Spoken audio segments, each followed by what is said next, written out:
Bye.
Hi.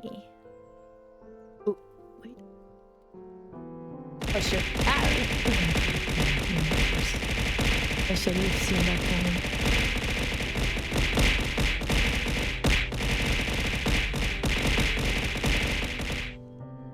I could have seen that coming.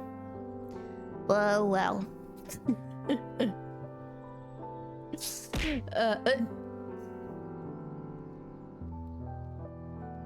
That last one? That was personal.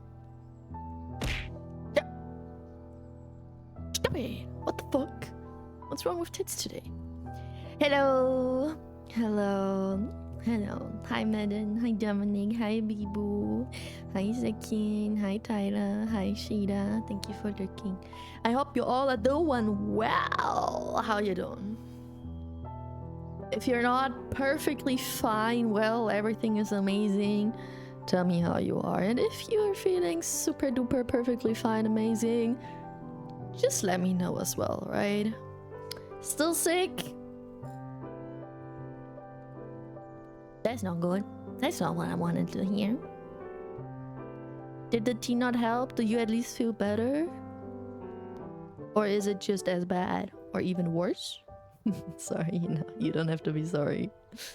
It's not like your fault. Worse? No. Do you have to go to the doc tomorrow then? Hello, hi Alien. Hello, Yato. Welcome in. How you doing? Guys, I'm doing better today. I think. I'm still very EP like yesterday, right? I wasn't sure if I should stream yesterday or today. Bro, yesterday was not my day at all. Yesterday was even worse than Friday. But today I'm feeling better. And bored as fuck, and also been feeling kind of down. The boredom mostly comes from feeling down and not wanting to do anything. I think I get what you mean. Yeah, like if you're not feeling too well, you can't really stick to stuff, right? You don't have the motivation to start anything, and due to that, you're just like a vegetable. You're just existing. But like, yeah, that's pretty much how I felt yesterday, where I was just like, let me just keep myself busy somehow, doom scrolling all day, watching YouTube all day, but I wasn't there mentally. Not at all. It was worse than Friday. But today I'm better. I almost choked on my mucus. Ew. Is it like green and clumpy? I'm sleepy right now. Oh man, I mean, I'm not really surprised. It's Yato, it's you after all.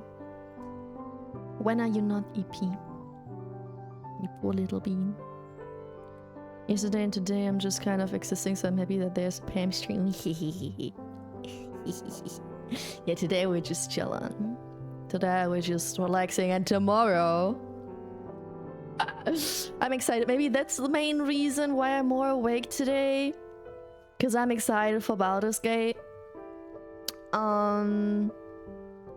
Perchance probably, because yesterday there was nothing to look forward to. I had a few things on my to-do list.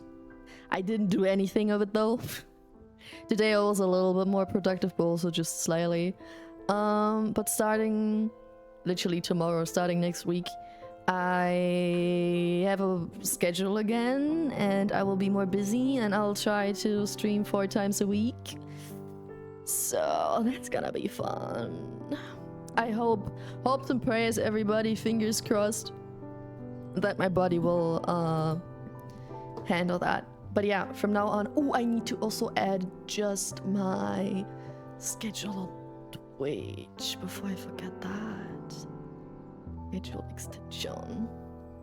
Hello, dogs and dogheads. I like that. Hi, dork, how you doing? I can give you something.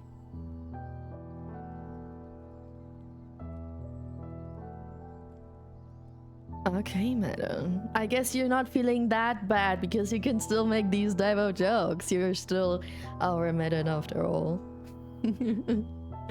I can tell you, but not appealing. Nah, you don't have to. Don't worry. But if it's like greenish and more clumpy, right? I think that was a sign that it's a virus infection, not just bacterial, if I remember correctly. So, yeah, if it's discolored and not really liquidy, it's potentially a virus. That's all I wanted to mention about that. Anyone here interested in my patented dog facts? Can you even share them if they are patented though? There will never be a day when I feel so done that I stop making these types of jokes. If that happens, then you know it's extremely bad. Okay. Noted. Both?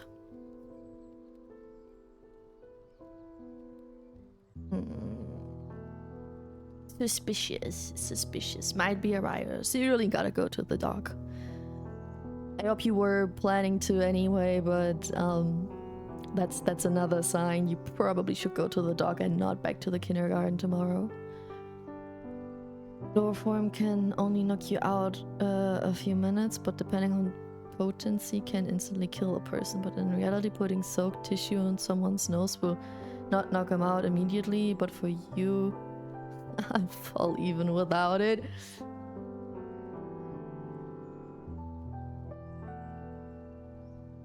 I think I have to look up the definition of dork again, because... okay. Yeah, Yato, what your... what your emote says. You might be simping on Piff's Twitter, huh?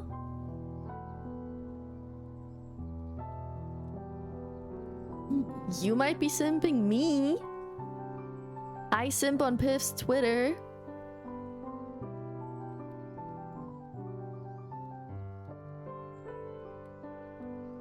Oh, now I know what you mean. Posted 3 minutes ago. Cute.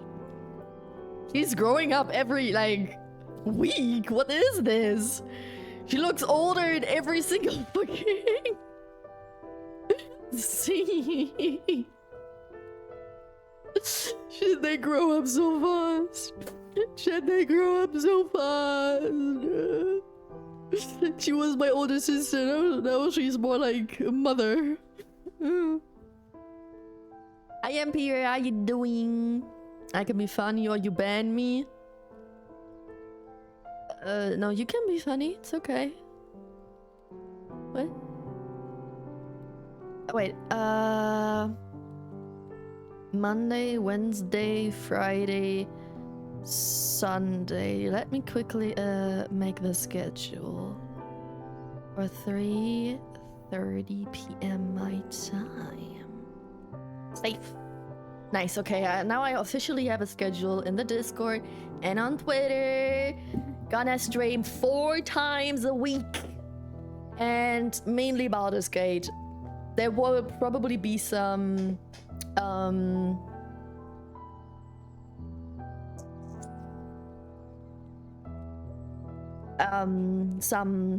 forgot the word, fuck me. Some situations where that won't be the case, where I have to cancel a stream because I'm busy, or because Lyda can't stream, or because I'm sick, or whatever, right? And there might be some cases where we do a different stream instead, but mainly Baldur's Gate 3 because it's a very long game and it's gonna take some time. Hello Frido, hi, how you doing? Welcome in. And Richie, hi. I hear people simping for glow up Piff again. I wouldn't consider it a glow up, it's a grow up. Definitely. She be looking older. She's changing. After her break, she changed. I don't know if I like that. She becoming a little tuber next? I hope not. I mean, in the end, she can do whatever she wants. I was supported anyway, but that would... Well, no, it wouldn't. It would work. It could work. There are many cutesy streamers who are also lewd. Which still. She my big sister. She has to be a good example for me, right? If she becomes lewd, that just means I have to become a lewd as well, and we don't want that. But yeah, we are. Hi, Richie.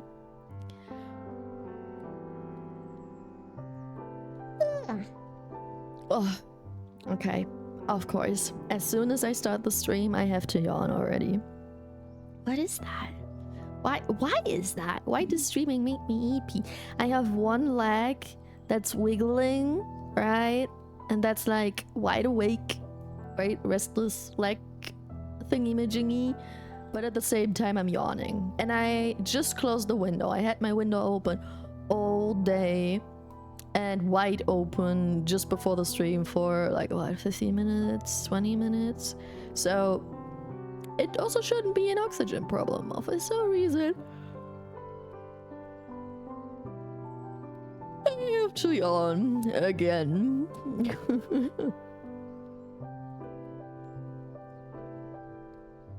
But I imagine her trying to be lewd and then spill tea while trying and go, oh no, my tea. Or coffee. True. She do be spilling the tea. Hi Leda, how you doing? If Piff becomes lewd, I become Bundeskanzler from Germany. Please. Please, anything but our current one, thank you.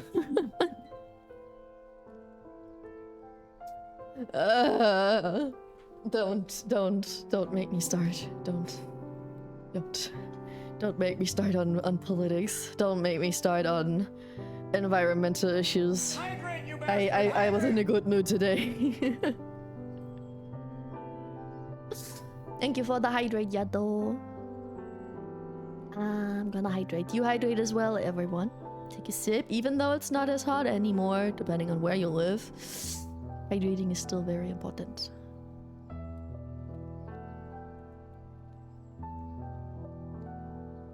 I still feel like crap because I couldn't go to work today. Really? Like, not at all. There was no other option. But you probably weren't the only one then, right?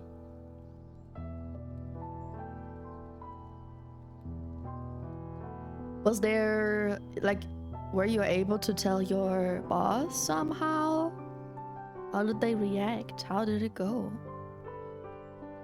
But maybe you had to wait a shit ton of time for them to fix it, but then go to work at the end anyway. But it doesn't sound like it. He's a bad federal counselor, but he's great meme material. Bro, any federal counselor is good meme material. Just because there is too much material. And they are all of certain age and qualities, personality-wise and looks-wise. To stay friendly, right? Because you can't say anything bad about any politician, but otherwise you can get sued. Happened to people before on Twitter. Bro, suing on someone because of a Twitter post is also so crazy. But whatever. This internet is loyal. Yeah, that and the hand position.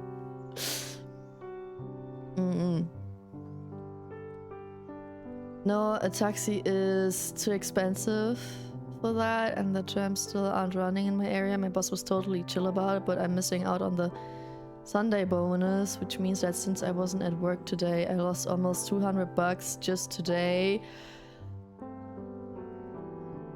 Good point, because it's not vacation and it's not sick, right? So it's not paid. Makes sense, but maybe you can make up for it on a different day, because like today is basically one of your days off. Maybe you can take another day where you should probably have off, and work then instead. Maybe, if the money is that important. Apparently this was fake. Really? That somebody got sued was fake? I wouldn't be surprised if it isn't, to be honest. It's a little ridiculous, but it's possible. It's Germany after all. Everything's been sorted out, but the money is bothering me. Why are you saving for something? I mean, yeah, 200 bucks is still 200 bucks. It is annoying, I can imagine, but it's not like you had the money and you lost it, right? That would have been awful. But instead you got to do other things today, right? I mean, it's Sunday, you can't really do much on Sunday. You will be able to chill. The thoughts on the freedom of expression, I think. I guess it depends on what, right? Because there can be a thin line between freedom of expression and like ruining someone's reputation, or like straight up being insulting. But I don't know if it's different for politicians, because they kind of gotta expect to be insulted. Hi Stabby, hi Yapping, how you doing? Are you doing Deltarune? No. But maybe I shouldn't call it chapter. Maybe I should call it act. Wanna act this ending? Cause we're starting with Baldur's Gate tomorrow. And today is the last Dredge themed stream. I don't skimp on anything, I have enough money. It's still a shame, true. Save on anything. Yeah, it's still a shame, that's right. That's one of the things, I totally understand that, right? We had that topic a lot in Ed Clinic, where it's like something with, how do I react to bad things happening to me that I'm not involved into? Like, there's no one I can blame. There's nothing I can do to fix it. Like, the only thing I can is accept that something negative happened to me. And I can't change it, right? Because that's one of the things. Where something happened and unfortunately you're the collateral damage. And you just gotta live with it, right? Because there are people who accept that easier, and there are people who have a harder time with not being bothered by that. Because it makes you feel very powerless, right? If there's no one to blame, if there's nothing anyone can change, you can change, right? Just like a sorry, right? Is still, you get something back. But if it's something unpredictable, and nobody's to blame for it, like that fucking gate, then you gain nothing back. You get nothing back, and you get like you feel like you don't have any power, because you can't change it, you can't prevent it from happening again, and literally nobody can prevent it from happening again.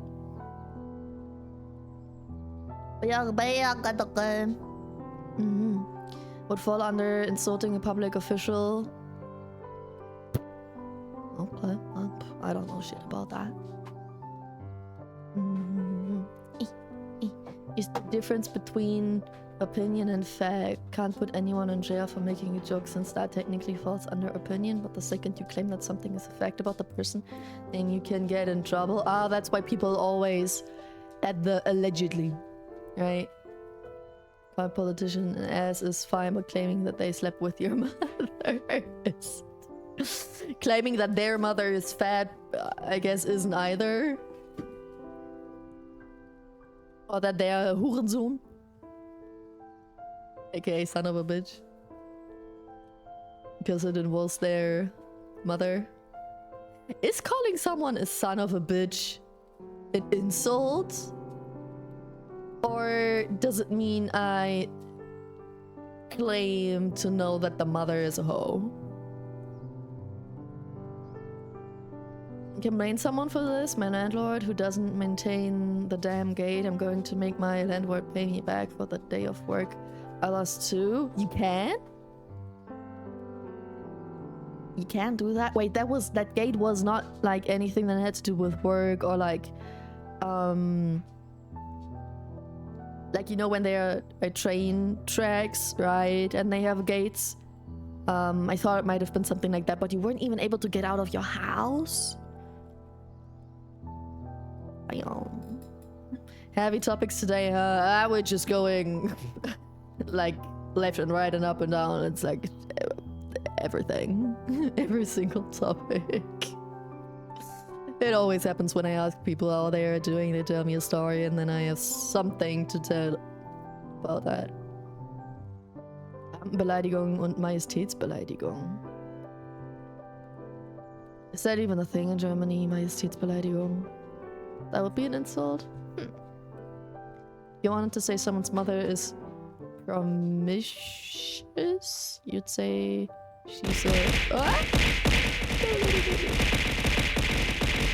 Exactly, she's a bubble, probably. Yeah, I see you, Yato, I see you. Yep. Yep.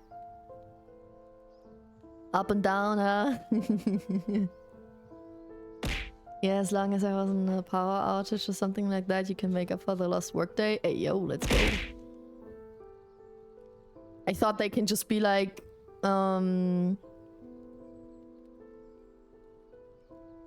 maybe, because you have to take a way of transport in a different way, right? Like a taxi, for example. And then they would have to pay you back for that. I could imagine that to be a thing. But you being like, okay, I guess I just can't leave the house at all then. It's crazy. From now on, I only refer to Pam as your majesty. Oh, but then you can't insult me. Be careful. Or maybe, oh, chat, wait a minute. Wait a minute.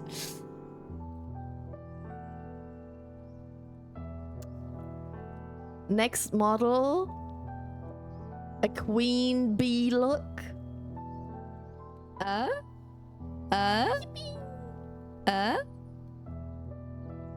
Queen bee? Queen bee?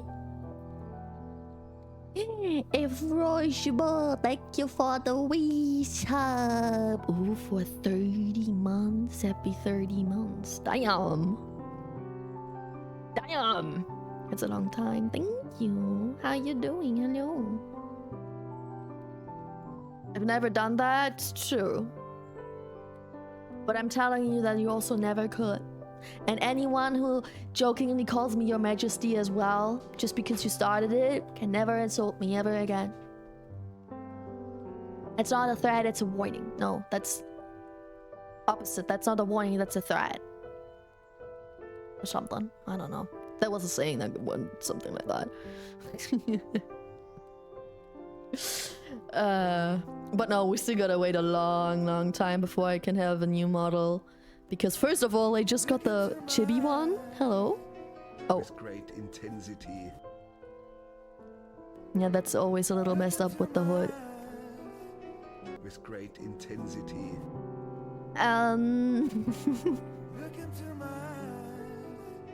With great intensity. Sexy.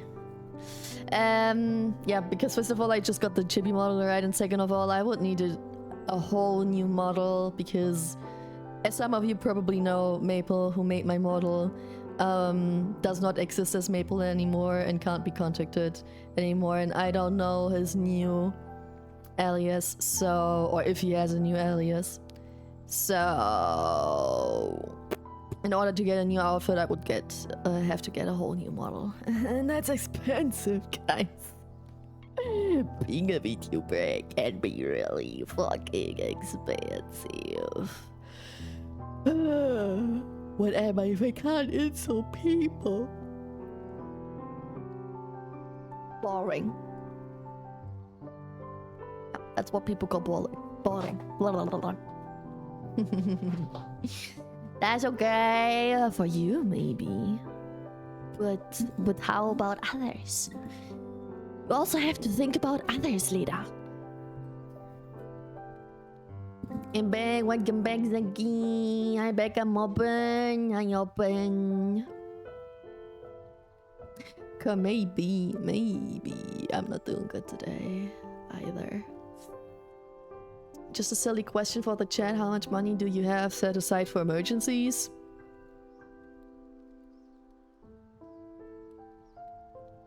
Emergencies means being able to access it immediately, right?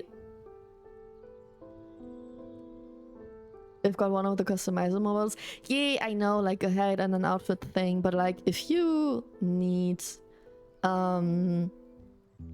a custom look, right? Like Piv's look is simple. She has some easy, I'd say, key features. I don't.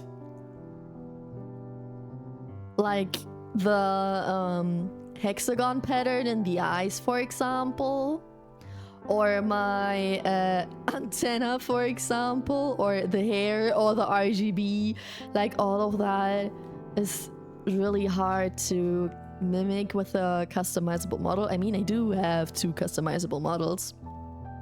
And I did want to put in some effort to retexture them, to make them look even more like Pam, but shit has its limits, right? You guys have money? I wouldn't be able to help myself and still make a joke about Pam and then get executed for it. Why must you hurt me? Why talk about money? I go take a nap, so the lurk is taking me. Have a nice nap, Yato. Thank you for lurking. Maybe I'll see you later after your nap.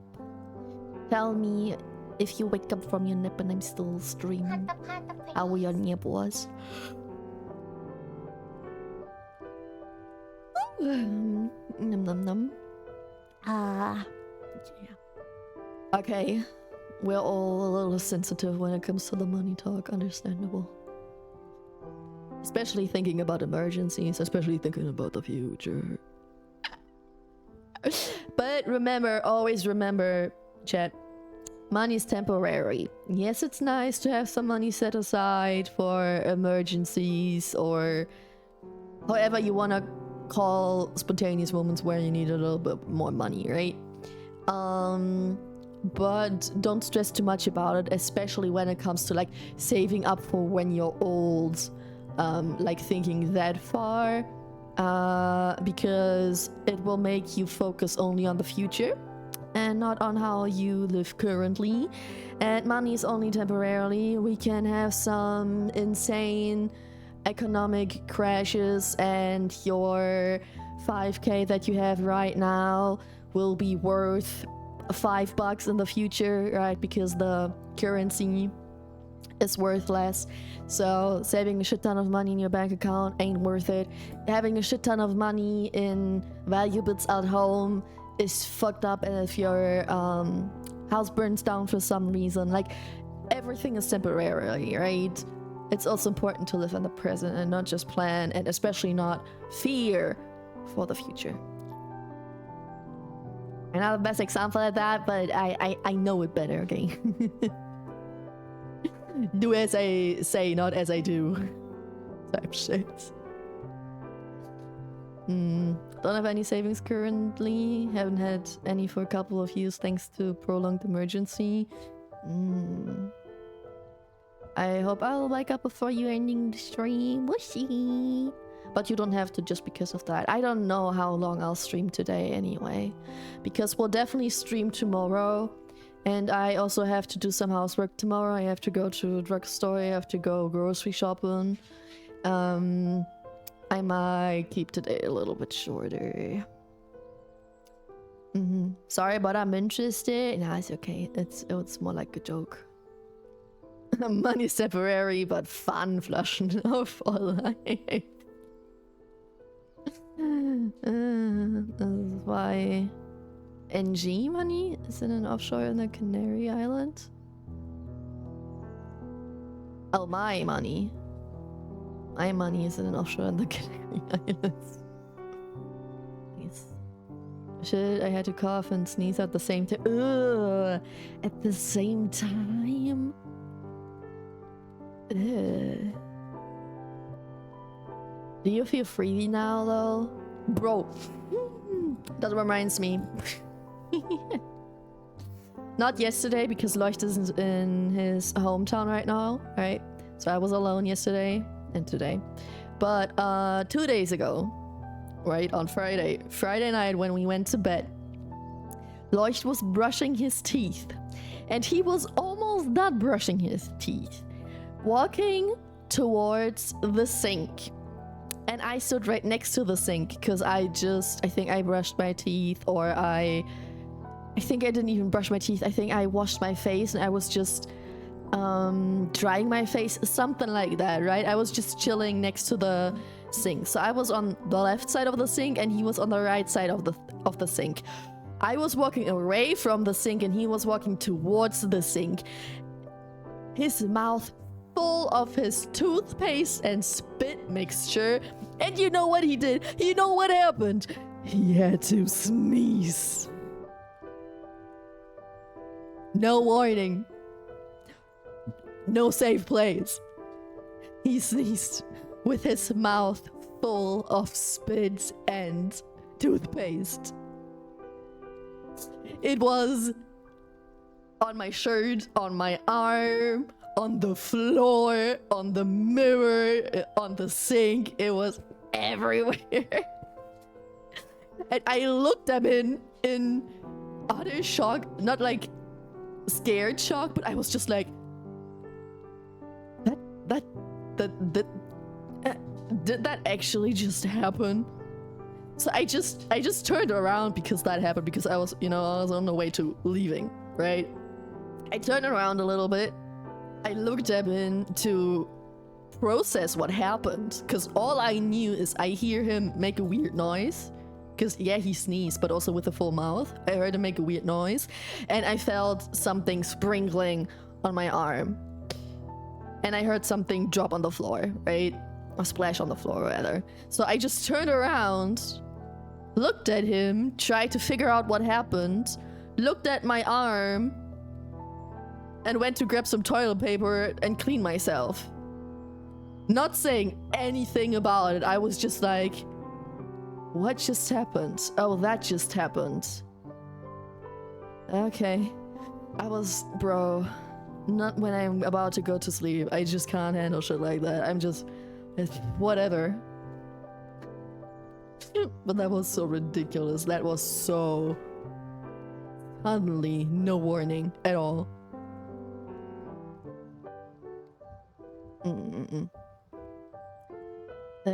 Just like to have a little something set aside because it helps me sleep better, and I should always have something if something happens to my car since I need to get to work. Yeah, no, that makes sense. That makes sense. Having some emergency funds for specific occasions is always good.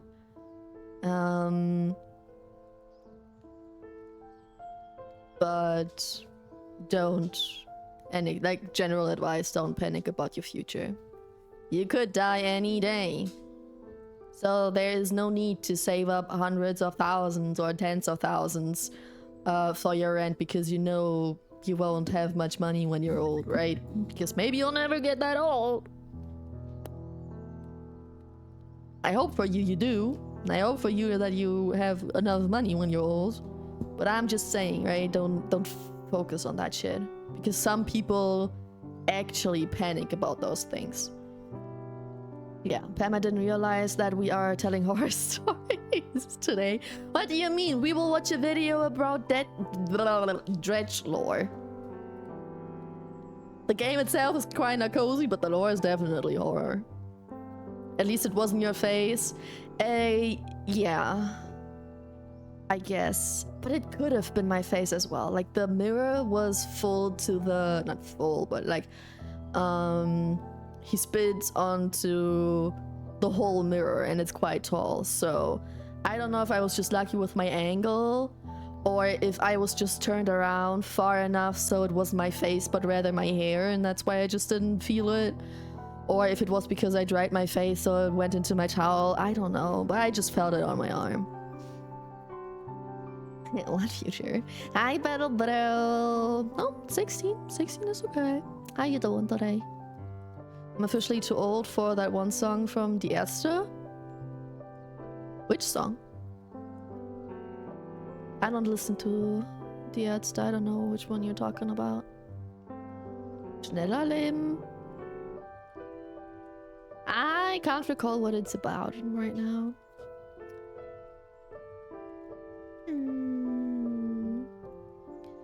Die Ärzte.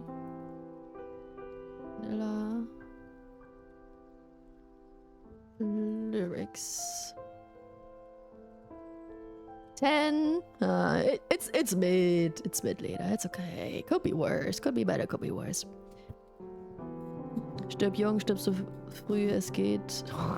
Stirb jung am besten vor der Pubertät. Für mich ist leider schon zu spät, aber du stirb jung. What the fuck? Yeah, no, unfortunately it's also too late for me as well, I guess. Steine Blasentee. Bro.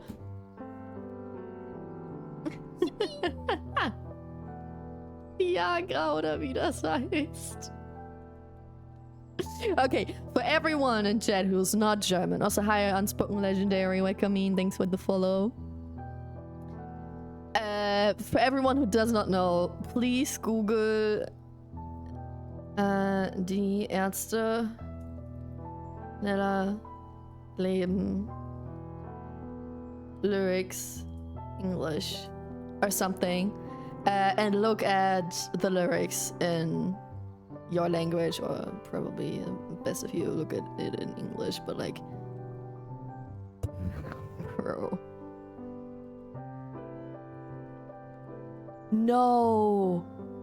Kurt Cobain hat's gewusst, im Alter droht Gesichtsverlust.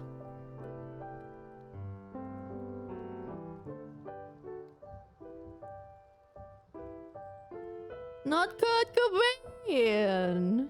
Damn. I always leave one man alive to tell the tale. To leave none is to leave no one to fear me. That's a mindset. That's a mindset. I love how you're realizing the lyrics. Yeah, I will just skip through it. I know Die Ärzte is like that, so I'm not surprised, right, by the band, but I'm just like, oof. I don't think I ever heard that song before. Either die a hero or live long enough to see yourself become a villain.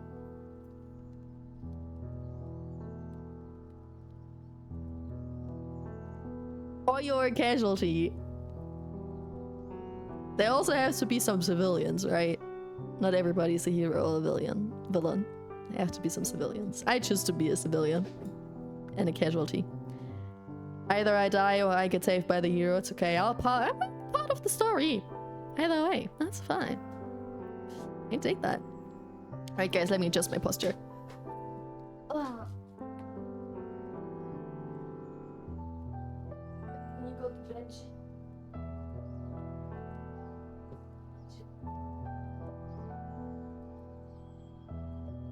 Oh, bad. I played with the dog earlier, and now she starts bringing her toy to me and wants me to play even more with her, but she's been doing that all day, and we've been playing so much. Bitch needs to calm down now. And the jester of the class calm for the chaos. But they have a song where they sing, "You can go, but your scalp stays here."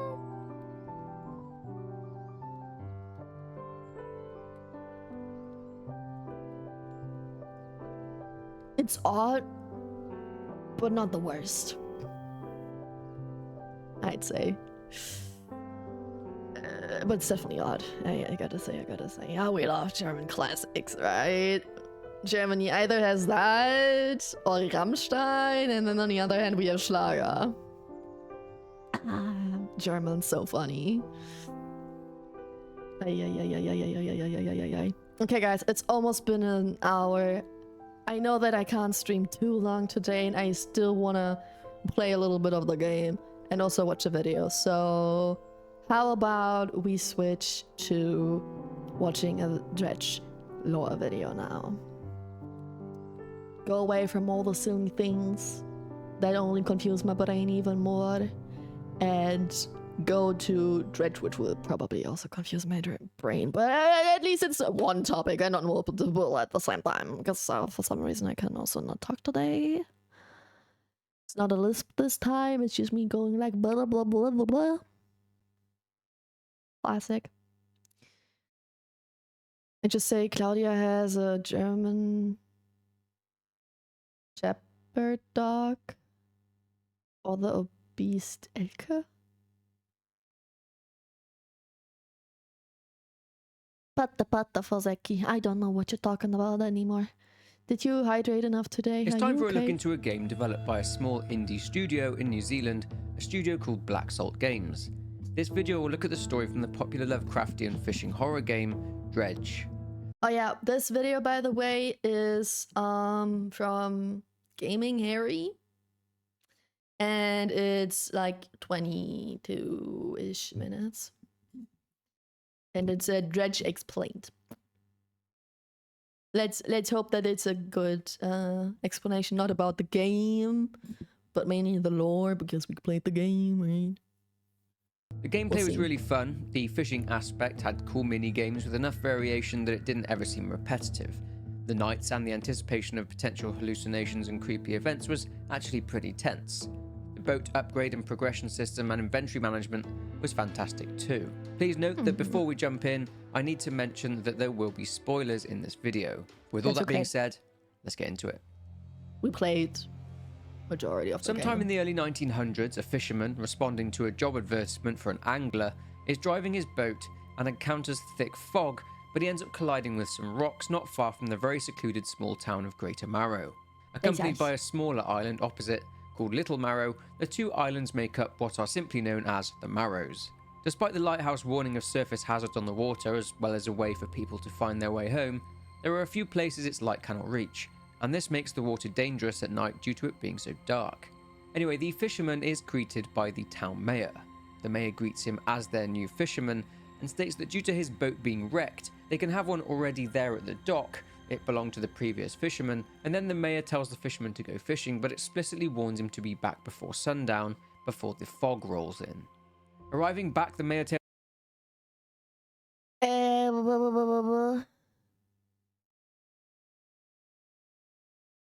I'm translating them. I know. Me, if I see the 10-minute makes what? Minute. Oh my god, I'm sick. I blame me being sick on it. Even, you know, the issue isn't even the minutes. That's just one letter that you messed up. That's okay, but I don't know what you mean. See, the 10-minute makes 2 times speed. I watch videos in 2 times speed. Ah, so it would be, you mean you would watch it in 2 times speed and then it would only be 10 minutes and not 20. Gotcha.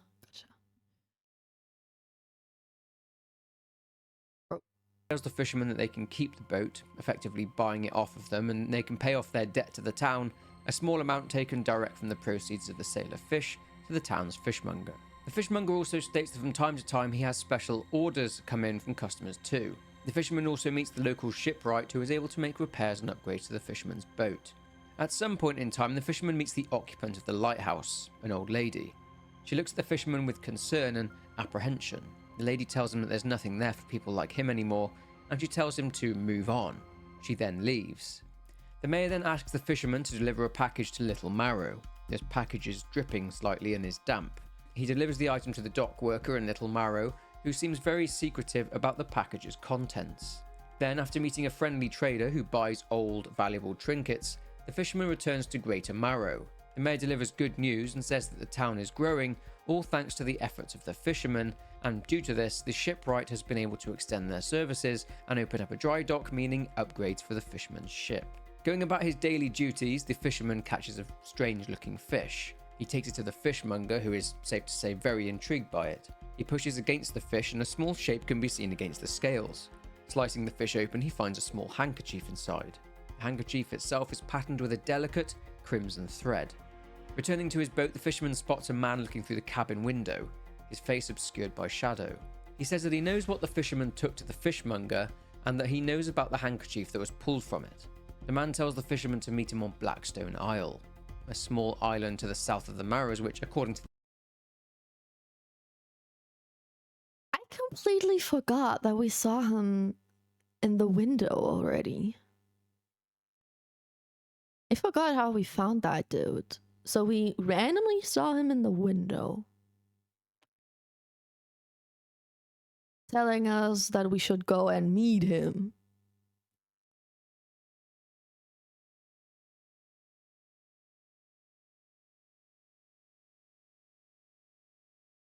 I forgot the whole plot of the game and more. That's why we're watching the video, right? But I also forgot the beginning because it's been some time. But damn, we already had a hint that he's a reflection in the very beginning. Now a 10-minute video would be already too long for me, so I speed it up. That's the brain rot. Oh, I see. Your attention span is fucked. the mayor was sold to a private owner around 20 years prior. A private owner whom the mayor has actually never met.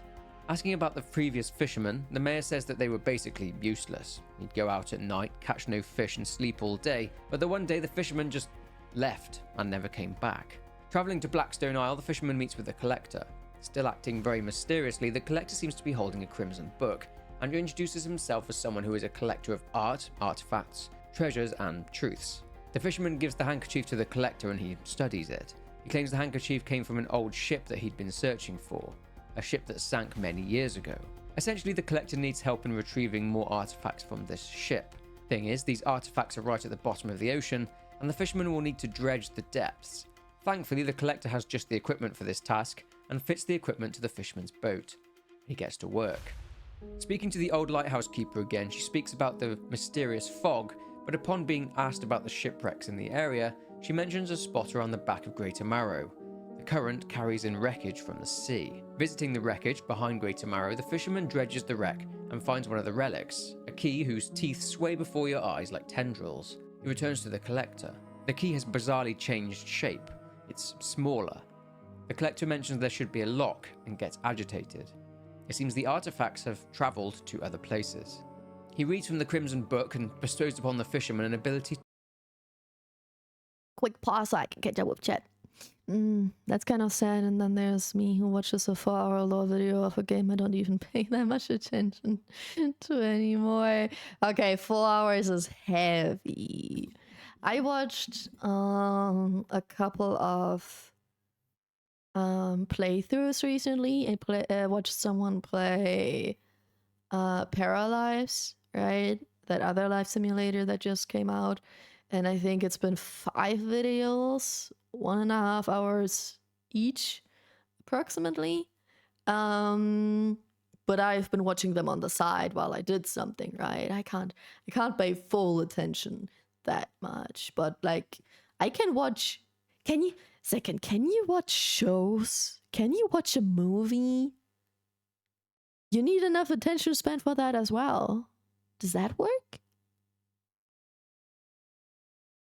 to travel at otherworldly speed on the water. Next stop in search of the next relic is Gale Cliffs. Gale Cliffs are a location in which the tall cliffs, which act as natural wind tunnels, create water spouts, creating a constant howling sound.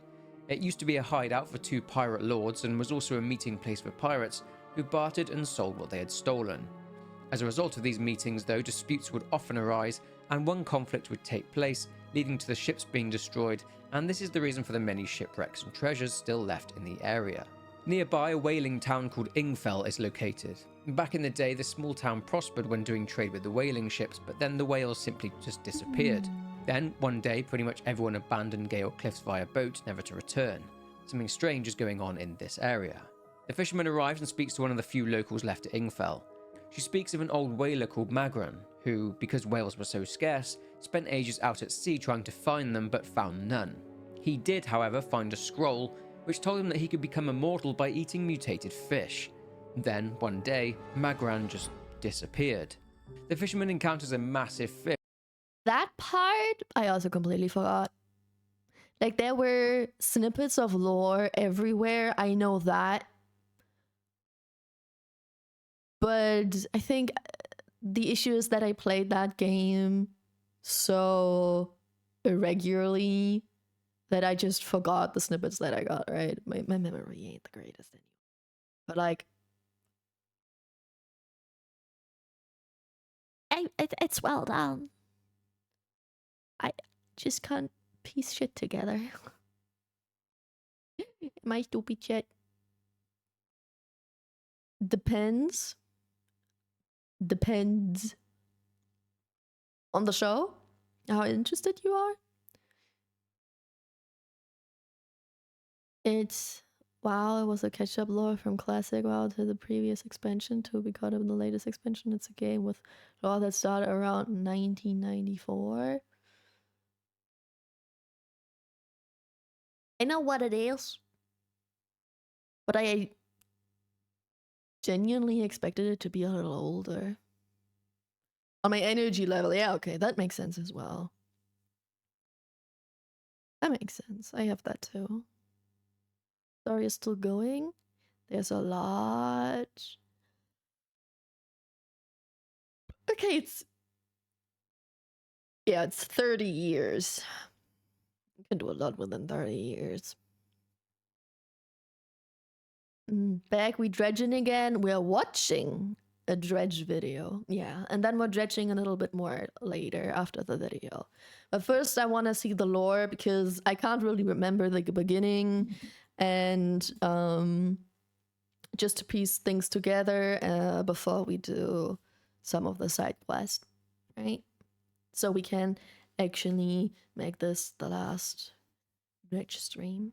Fish lurking around the cliffs, but eventually they meet and speak to another man who is inhabiting a small isle to the east of the main town of Ingfell. This man states that there's a wreck in the water by the houses of this little isle. He mentions the big fish that attacked the fisherman's boat and describes it as a hateful serpent, and mentions that it is consuming the cliffs at the core and is opening up chasms beneath the homes of the residents. He mentions that in order to clear the debris around the shipwreck, the fisherman will need some dynamite, and that he can get some from the man's brother, a whaler situated in the town. Long story short, the hermit fell out with his brother over a disagreement over how they should split their parents' inheritance, and the hermit stole the family's whalebone crest and then moved to the settlement on the small island. The brothers haven't seen one another for years. Problem is here that the creature in the waters dragged house debris into the burrows and the crest went down with it. The hermit needs this crest if he's to make amends with his brother. The fisherman manages to get the crest and delivers it back to the hermit. He then asks the fisherman to take it to his brother and to tell him that he's sorry. The brother accepts the apology and agrees to let his brother stay in his workshop. After blowing up some debris by the cliffs for the old man, the fisherman helps the hermit move back to the town. The old man gives the fisherman explosives, and he uses them to clear the debris blocking the shipwreck by the settlement. He dredges the wreck and finds an old oaken music box, which puts out a low rhythmic chime as it rocks with the waves. Taking it to the collector, he speaks more words from the book, bestowing upon the fisherman the ability to instantly travel back to Blackstone Isle, as if by magic. Next up, the fisherman heads to the next location, Stellar Basin. Stellar Basin is a large atoll. It was once a popular tourist destination built on top of a coral reef, which attracted many people to it. Its warm and tropical climate made it a natural wonder too, not Oh, just it's in certain pretty. seasons, but all year round. A We stone still fort to the gotta- north of Stella. We still gotta check out that area more. I know we just roughly went around it and we never properly checked it. I bet there was more. I mean, we found a dog at least, but I bet there's more. I mean, we never found all the hooded creatures as well. Sometimes when an anime is too long in the past and they now do sequel, I watch the anime, if it is German dub, in 1.5 speed and play a game on the side, so I only have to listen, can watch 12 episodes in 2-ish hours. Never found the rest of the treasure map? Yeah, that as well. That as well. There are a couple of things that I still didn't find. But that's what we're gonna do today. Hopefully. Okay, but we have ads right now. So I shall not continue watching the video so everybody can watch it with me if you're interested in the lore. So we take a little break. I'm getting kinda EP, but I don't really have anything to keep me awake. Sugar? Maybe? I don't feel weak, so I don't think my sugar is low. And no, I'm not gonna drink more coffee. I already had 4 coffees today. I think. Yeah, I think it was 4 already. Could be 3, but I think it's been 4. So I'd rather not. Otherwise, I just forget to hydrate in general, except for the coffee. I have a 5th and then a 6th and a 7th, because 6, 7. Did you think about taking a nap before stream? I did, but I decided against it because yesterday I took a nap and it made me feel even worse afterwards. So I decided to not take a nap today. There's no such thing as too much coffee. I mean, coffee would be a good thing while watching the video, right?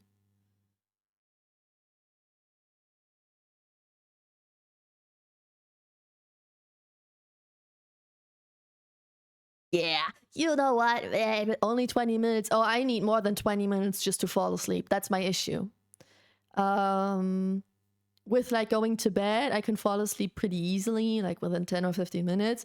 But when I take a nap, it takes me ages, like minimum half an hour to just fall asleep. So it's really hard for me to get an alarm. Because if I say, okay, I want a 20-minute nap, then my alarm will ring before I even fall asleep. Right? So, and it's not always half an hour. Sometimes it's longer, sometimes it's shorter. Like, I think the minimum it ever took me was like around 20 minutes, and the maximum it took me was around an hour. I think even a little bit more. So, can't do that. That's one of the reasons why I usually never take a nap. In fact, I think that I'm gonna make a cup of coffee. Ooh, that's now over. But I think I'm gonna do a coffee as well. Yeah. You have a good point. I think I also want a coffee, but I will drink as much water as possible before I drink my coffee. So just turn on the 3 Fragezeichen and relax. Nah, one of the things that keep me awake the most is actually noise. So I can't do that either. But it's okay. It's okay. I don't need naps. I just need different things.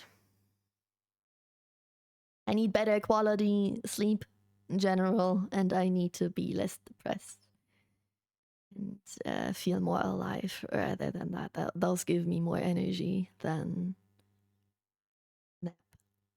But anyway, I will go and refill my water because I'm gonna drink a lot of it and then refill it and grab some coffee. Even though the ads are already over, and then we can continue watching when I'm back. But I think we might need to watch more than this video because it goes through the whole game without too many spoilers, right? But still, it goes through the whole game. And part of the lore, but it's not going in depth into the lore. Like, especially not the boss, like the message in the bottles that we find. I was hoping that the video might talk about that, but it doesn't. So I don't know if it does at the end or something, but if it doesn't, then I need to watch, or I want to watch a different video which includes that, because like all the things that the town folks say with the bottles that we find and the things that the collector says, plus the endings, the fact that we are the one with the dead wife and stuff like that, the thing with the old mayor, all of those things, I'd like to have that like together, connected actually for me on the plate, right? So I don't have to add them together because I'm too stupid to do that. So we're gonna keep on watching until I find a video that explains that. Okay. I even just read this all with closed eyes and laying. You write this with your eyes closed? White nose too? Oh, that's why you say white nose, not white noise. Okay. That explains your typos. Okay. BRB. BRB. With coffee, pee break, water, snacks, all of that. So this is your sign to also take a little break, and then we're back for more Dredge lore. Just chill until then. But I'll give you some music, don't you worry.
I have returned. And hi, Mint. Hi, Demon. Hello, how you doing? Tired? Oh, you did party. You partied? What type of party? Thanks for shout out, of course. Oh, party hot, party hot. Gonna make a cup of coffee, got distracted by a shiny and satisfactory. I got my coffee, but I was thinking I could also just get some black tea. But I think coffee hits faster than black tea does. And also it like goes down and like is not as caffeinated as quick as long as black tea does. So aka now that it's late in the day, it is almost 5 p.m. Yeah, it's already almost 5 p.m. for me. It's probably smarter to drink coffee rather than black tea. I think black tea will take longer and will keep me awake for longer than the coffee does. Independence Day party. Oh, true. Yesterday was 4th of July. How was it? Was it fun? Was it like a big party or was it like a house party with friends? Doing great. Yay, I'm glad you are. Thank you. I'm EP. It's okay. It could be worse.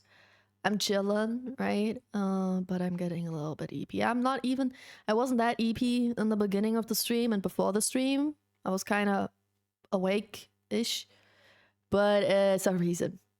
Streaming makes me EP, I guess. Oopsie. It's pretty simple to write blind. You know the F and J keys are the starting position. Look at your keyboard. You can feel the 2 keys. Yes, I can. They have the thingies, majingies. I can feel that. I was party with friends. We're a big friend group though, but it was really fun. I mean, it's still different if it's a friend party or like an official party thing, right? Or a club. So, but that's nice. I'm glad you had fun. The lack of lifting, which makes you EP. You would think so, but I did that a lot today and yesterday. I don't think it's that. The depression, it's probably mainly that. My lack of routine, my lack of having something to look forward to, stuff like that. Yay! Ain't it fun? The cycle of depression. Depression is an illness, so you can't work. But if you can't work and you don't have a routine, it's also way easier to go even deeper into depression. So it's a fucking cycle. Love that for me. But anyway, maybe the schedule helps with that even. But it's not even a cycle. What do you mean? It's a downward spiral. Listen, I promise myself to be a little bit more positive and not as pessimistic. So I'll call it a cycle at least. But I also wouldn't call it a downward spiral. I mean, yes, it goes down, but it can also go back up again. So that are from my own experience. I know. Oh, by the way, fun thing. I didn't even get to tell that Leucht yet because I just remembered again. I went to my psychiatrist again on Thursday. Yeah. And we went through the little bit of paperwork, like the test I did for ADHD on paper. Like there was 10 questions about childhood and 10 questions about me being an adult. And she was like, bro, your results for the childhood one are so low. I don't think I even have to calculate that. Why did you check it on so low. And I was like, I wasn't that problematic in my childhood. I was a simple kid. Do you have anything you can ask about your childhood? Like anything you trust that they can actually answer that truthfully? And I was like, no. Do you remember much about your childhood? I was like, no. Anyway, and we talked a little bit about stuff, like general stuff, childhood stuff, family stuff. And she said that with me, it's a little complicated because I do have signs of CPTSD, I do have signs of autism, I do have signs of ADHD. And all those things can lead to certain problems that I have. So I could have, most likely, I have at least one of those things, if not even multiple. And with me, it's really hard to figure out what's the case and what isn't the case, and also be really sure about that. She also was thinking that I could have signs of emotional personality disorder or something like that. I don't know how it's called in English. Like BPD. But like with all of those things, I have the issues of those without having signs of actually having them, right? So like there is no, oh, you're clearly autistic because you have your special interests and you're socially awkward, or yeah, you have ADHD because you're easily distracted and you're always restless, or you have CPTSD because we can point out this was an event of trauma, this was an event of trauma, and this was an event of trauma. My trauma goes like over multiple years. And I also don't really have signs of emotional personality disorders like BPD and stuff, because those are usually like people with that usually have very intense ups and downs and emotional outbursts.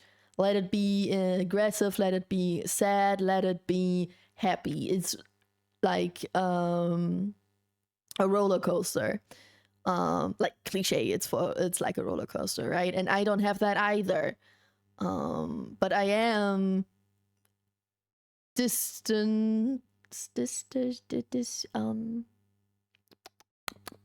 not in tune with my emotions. So I have some signs of all of those, but nothing specific, nothing that can lead us in a certain direction where we can be sure. So that's gonna be fun. So we have 4 things that it could be. It could be one of those things, 2 of those things, 3 of those things, all of those things. And yeah. Think of what I have, brands. So getting a diagnose for that is probably gonna take even longer than expected. But the next appointment that I have, that's unfortunately in August, but whatever. The next appointment that I have is where we're gonna talk about the test that I did, the ADHD test that I did, but like in person. We talk about that in person. So she can ask more specific questions that might help to tell if I actually could have ADHD or if it's rather something else that just has similar struggles at the end of the day, right? Because different problems, different reasons, different what's it called again? Disabilities or illnesses can lead to very similar symptoms and problems at the end. My issues, we know for sure the cause of it. We're still trying to figure out. But how do we get there? Oh yeah, because of the cycle thing, right? Yeah. Don't remember 99% of my childhood, especially with ADHD and autism. If you have one of them, there's a higher chance that you also have the other. True. True that. I think with autism, it's very high that you also have ADHD. Not the other way around, I think. But yeah, it is. It is. It's also very high that you have PTSD. If you have one of those. And yeah, but there are multiple reasons on why you can't remember your childhood. My psychiatrist said you can't remember your childhood if something super traumatic happened. Or you can't remember your childhood because you have ADHD, for example. Because I know I don't remember too much. I remember pictures, maybe, and I remember stories that others told me, or like rough certain interactions, but they are more like a dream. I remember them as vivid as a year-old dream, so not very well. And she was like, oh yeah, that could be a sign of ADHD. And then we went through my lore. PTSD. Posttraumatische Belastungsstörung in German. Or complex one. So aka, do you have trauma or do you have multiple traumatic events? Those give you the that diagnosis. But for me, for example, I don't have one specific traumatic event that triggered me to lose my memory. So she was like, okay, maybe you have ADHD. But I was too chill as a child to have ADHD. But at the same time, I'm female. ADHD and females is also different. Or maybe I don't have ADHD or ADD. ADD is ADHD without the hyper in it. So, you know, the easiest factor to tell if someone has ADHD is when they're hyper. But if you're not hyper, I know you don't have ADHD. But you could still have ADD. Have issues with concentration. And all of that bullshit. So, we're still trying to figure that out.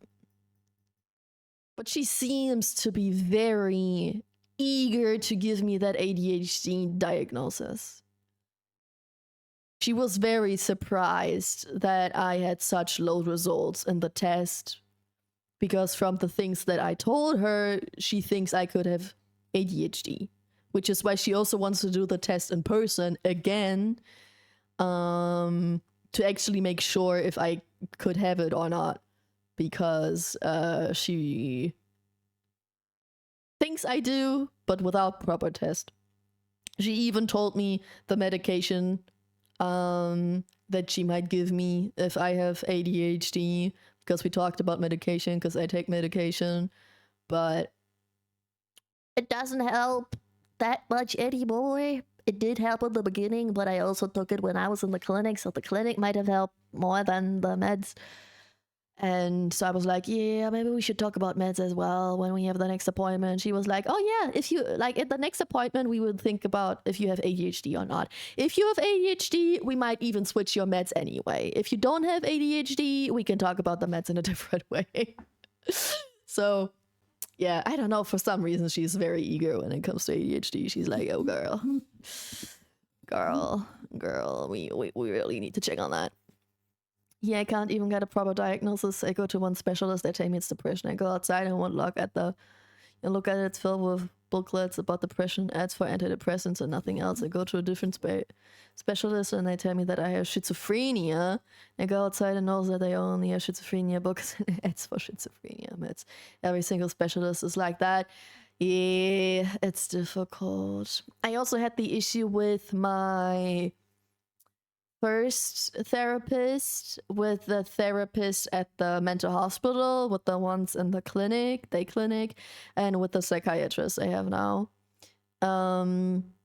Simply because they can't know for sure if they don't know everything, right?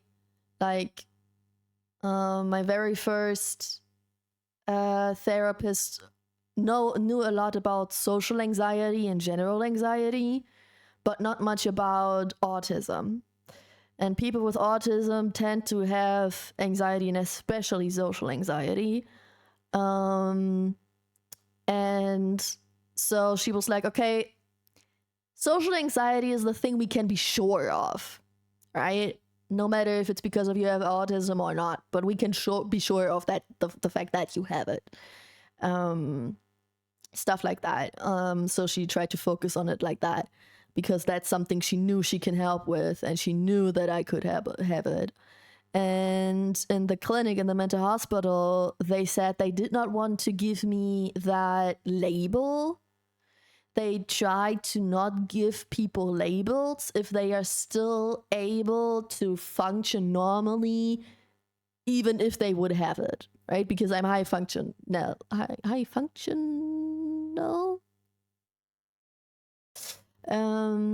for all the issues that I have. And so they are like, as long as you are functioning, we'd rather not give you a label that label you as as being disabled, and then make your life even harder, because you can not get certain jobs when you have the label, even though you might be able to handle it, even though you have the illness or disability and stuff like that, because I am still kind of young. So they were like, we'd rather not give you too many labels. And my psychiatrist that I have right now, she's like, I don't care. I can give you that label if it's the case, if you want it. If you don't want it, tell me. But if you want it, we can do it. So everybody does it so fucking different. I have ADHD. You do? I learned something new. And maybe you taught me before and I just forgot, but I don't remember. Look at the booklets in the waiting room. They will diagnose you with that. I mean, there's a combination of a single traumatic event and the multiple smaller ones over time, but with memory, I don't remember things. Pam could tell me your name and a person. 10 minutes later, I won't have a clue as to what it is. Bro, especially with the names. I'm also horrible with names. But numbers? Easy. I learned my phone number, I think, once, maybe twice. Like, I learned it once, I was unsure once again, and since then, for multiple years, I remember my phone number. I didn't have to tell you my phone number in 1.5 years, I'll still remember it. I still remember the phone number from my mom's place, I still remember her mobile phone number, and it's been 6 years since I moved out, and I did not have to call her number. I still remember. You can tell me a street name, 2 seconds later I won't remember, don't pay attention at all. It's funny how every single friend of mine who have quite severe autism think that I have autism as well, and have accepted me as one of their own. I mean, neurodivergent usually goes well with other neurodivergents. No matter if you have autism or not, if you know you have ADHD, that still goes well with autism. As in friendships, at least. Don't know about relationships. I think relationships are way more complicated. Because sometimes those things collide, but in friendship, it tends to work very well. Funny thing, I think I told you that before, but my closest friends in the past and right now are also neurodivergent. Like, my best friends for many years now has ADD. My best friend that I also moved into with has ADHD. And another friend that I moved into an apartment with also has ADHD, question mark. One therapist said they had ADHD. The next one said they didn't. The next one said, oh, they could actually do have it. So, like, it's... they're not 100% sure, but, you know, it could be. And another friend that I recently made at the clinic has ADHD, and another one has probably autism. I bet she has autism. She shows very strong signs of autism, which is also probably one of the reasons why we relate a lot. But if I have autism, then she definitely does as well, because her signs are more severe than mine.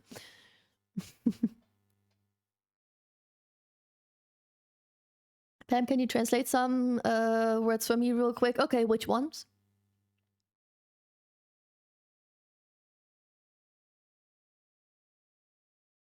What does you mean in German? And good? What? You good? And enough? You good enough? Are you okay, Zeki?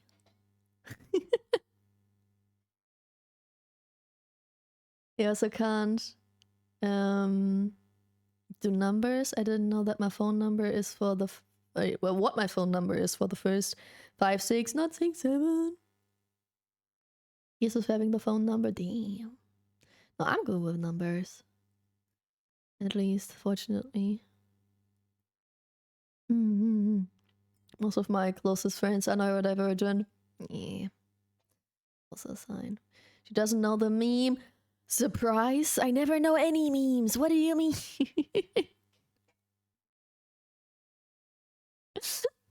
No, I don't. You good enough, since you said it in caps. I think you want to say something with that. You good enough, but it doesn't make sense. You missed the R?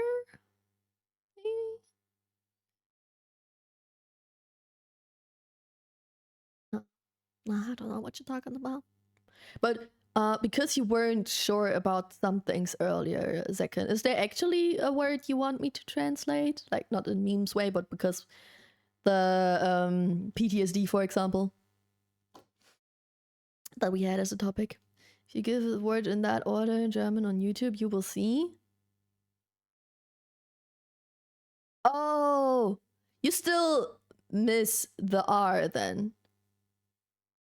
Das Du bist gut genug, the song that's currently a big thing. The song, do you mean that? Yeah, okay. Okay. Du bist gut genug. I know that one. Yeah.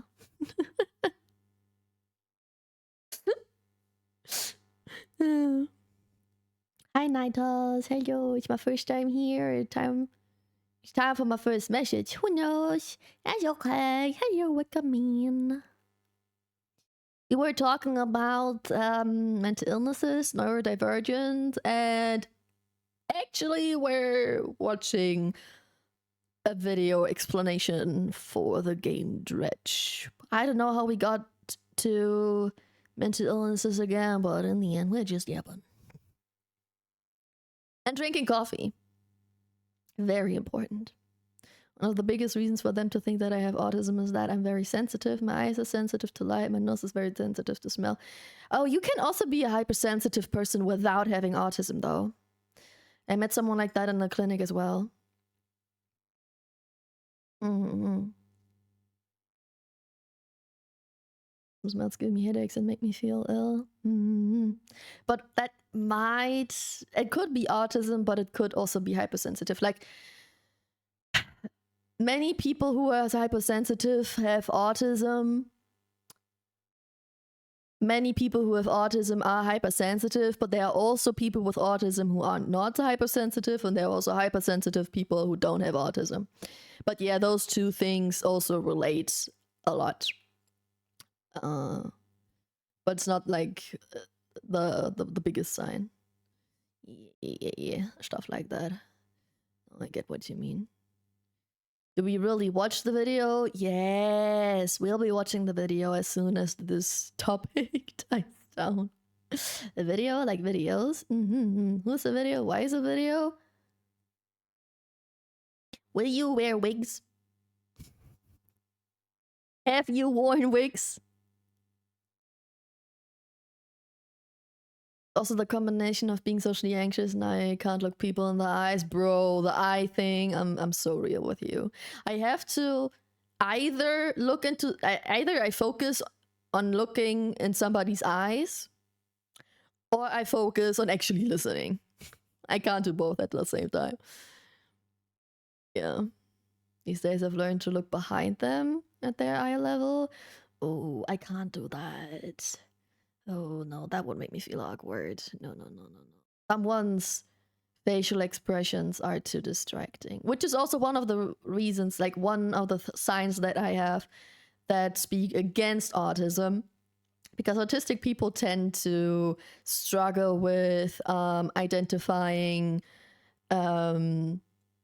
facial expressions, and I don't. I understand facial expressions, but I sometimes struggle to read the room, though. And I have social anxiety / social awkwardness. I had social anxiety, but though you can also have social anxiety for different reasons. Oh my god, I know that. Poor Elijah Wood. The way you wear wigs is so funny, though. Maybe the video was the friends we made along the way. No, that's the coffee. You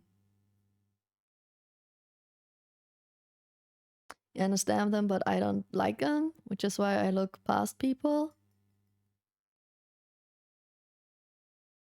The facial expressions? I don't understand the... I understand they have to look in somebody's eyes, I guess, because it shows that you pay attention. I get that part. I get facial expressions as in the emotion. I'm on my 5th coffee right now. Same, brother. What was I about to say? But one thing I struggle with a lot, especially since I got out of the clinic because I tried to focus on shit more, is how literate you take things. I think that's a big autism thing. Like how you don't have like secret interpretations and sayings and stuff. You say what you mean and you mean what you say. And when somebody says something, you take it by their word. And you struggle when people are like, I know I said ABC, but I actually mean BDC. Why don't you say BDC? Why miss the D and why instead say A? If that's not what you want to say, if that's not what you mean. Like, you know, those things. I struggle with that a lot. Same, sister. And struggle with too much, and that part is obvious. Yeah. With all the dumb jokes I make. But your jokes are always a certain type of joke. Like they are in the way you word them and in the topic that they try to like the topic you're trying to talk about, right? The joke is about. They repeat themselves. They are obvious as soon as someone knows you just a little bit better. Yeah, it's always within a topic. So you can tell that it's out of context just to be a joke. Even if you can't understand it, you can understand that what you're saying right now when you make a joke, right? Even if I don't understand the joke, I don't understand the wherever you're trying to go with it, but I can still understand that you are making a joke. I can still understand that what you are trying to say right now has nothing to do with the context, with the current topic we're talking about. But a lot of people tell you something where you're like, are we still talking about the same topic? Why are you randomly starting to talk about something different? Just because they leave so much room for interpretation. It's so hard to explain for me in English, I'm sorry. Trust, this is one of the moments why I'm also like, I know I sound stupid in English, I'm way smarter in my mother tongue. Trust. But yeah, also detailed topics at least. Yeah, well, it is what it is. It's for my psychiatrist to find out. Whatever. Used to switch topics a lot, but that's mostly because I used to have so much harder time keeping attention on a single topic. See, I don't struggle with that either. I think that's also an ADHD thing. Being distracted by topics. I do switch topics a lot. Don't get me wrong, especially on stream. Especially in the beginning on the stream where I ask you all how you're doing and you tell me different stories and then we have multiple topics going on at the same time. But I'm still able to jump back and forth with the topics, right? I do switch a lot, but I also am able to go back and I am able to remember how we got to a certain topic. I know that my ADHD friends struggle with that. I trained that over time. Oh, that's cool. Not a must, but it's good. It also trains your memory. I should let you watch the video. What do you mean? The video isn't just for me. If it's just for me, I would watch it off stream, okay? It's for us. Because we played the game, and we will still play the game later today, hopefully. Let me adjust my posture real quick, though.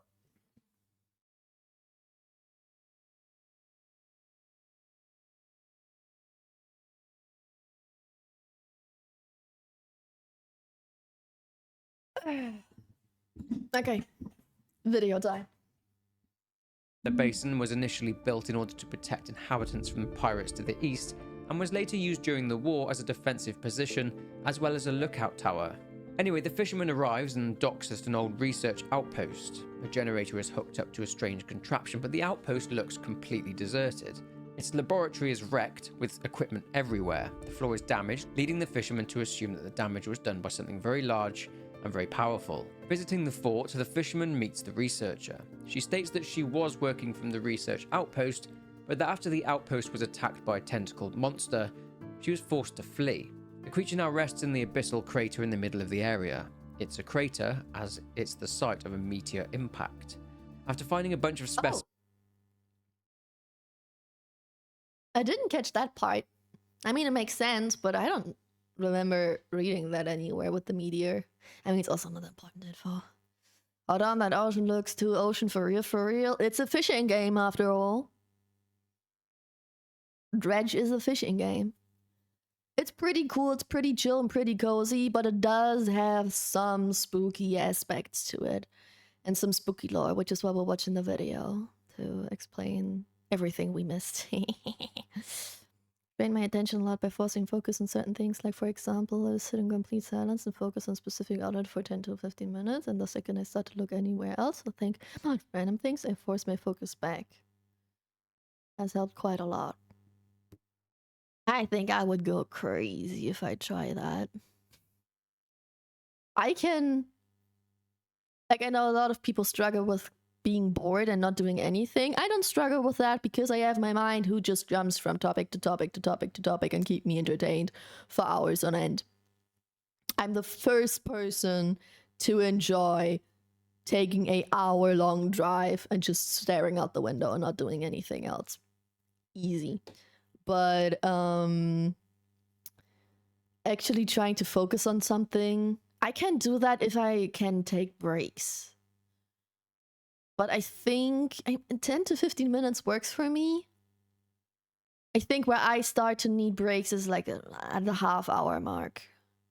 20 to 30 minutes mark is usually where I like pause a video. If I watch a video, I need a little break, which is also good when because maybe that's also one of the causes, I don't know, because I went from watching normal shows to mainly watching anime, right, since I'm with my boyfriend, and most normal real-life action shows have like episodes that go like 45 minutes, and anime usually is like 20 minutes, maybe 25, and I can tell that that has an impact because I can easily watch one episode, fully focused, all good.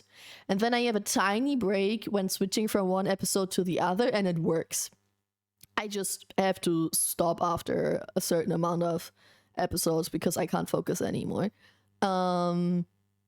But like, first of all, I used to be a binge watcher when I was younger. Can't do that anymore.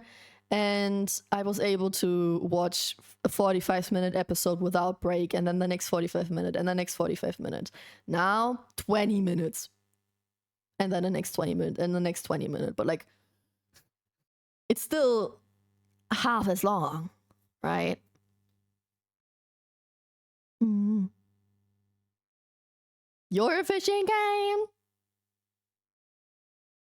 Do I look like a fish to you?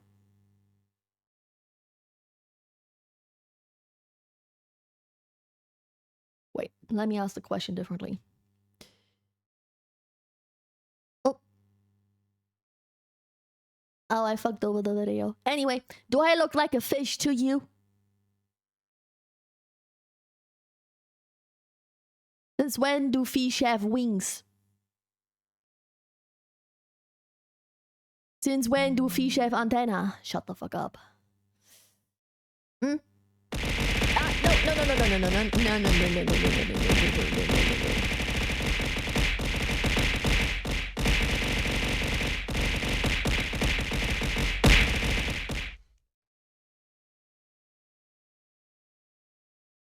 Rude. I'm glad I didn't go full zoom, because then those hearts would have been giganto-fucking-enormous. You look like a moth. Imagine. You're not wrong, but you know better. Flying fish. I think you have to go back to school. I think you missed something. Can you say bzz? I can say bzz. Oh, you mean beep? I can also say beep. No problem. Okay, now what happened to my video? And very powerful. Visiting the fort, the fisherman meets the researcher. She states that she was working from the research outpost, but that after the outpost was attacked by a tentacled monster, she was forced to flee. The creature now rests in the abyssal crater in the middle of the area. It's a crater as it's the site of a meteor impact. After finding a bunch of specimens that the researcher needed, along with an old dog, left there presumably by the owner of the resort, the researcher gives the fisherman a device, able to retrieve samples from the abyssal zone. That's very, very deep. The abyssal zone is where the large tentacled creature lives, so in order to get it out of the way for long enough, the researcher also gives the fisherman some prototype parts for the generator on the research outpost. Fitting them and activating the device, called their repulsion machine, sure enough, the creature is gone long enough for the fisherman to catch more specimens for the researcher. Along with that, the fisherman manages to get the third relic from the abyss, a jewel-encrusted band. After delivering all the specimens to the researcher, the fisherman heads back to Blackstone Isle and speaks to the collector. Upon opening his crimson... My name is pronounced Nifos? Like... Mythos? But... Anyway, hi, I'm a guy. You a dude? Alright, brother. I'm a bee. But it's, so is it Nithos or Nifos? Is it like a TH or like double F? Nifos.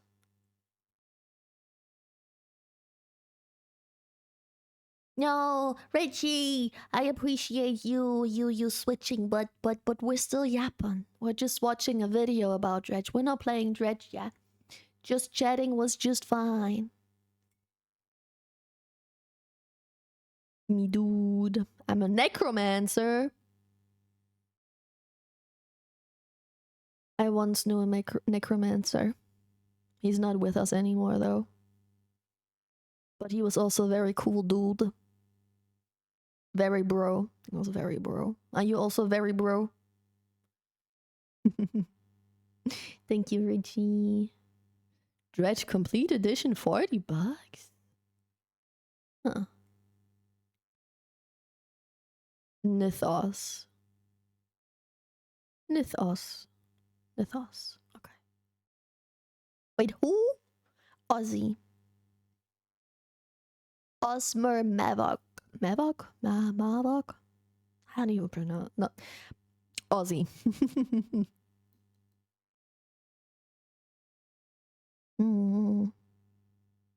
I'm very bro, sis bro. Nice, bro. Very good. Very happy to meet you, bro. You remember Ozzy? Yeah. He graduated, but I still have his contacts though.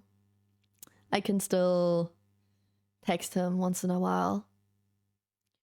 But like Shouty, no, he doesn't. He's not existing anymore. You can't. You can maybe. I mean, his channel probably still exists, but he's not streaming anymore. If I remember correctly. There were some streams after his proper graduation, but also not really awesome. Like, I don't know if he deleted his channel. No, he did not. Yippee! Yippee! Thank you for the follow.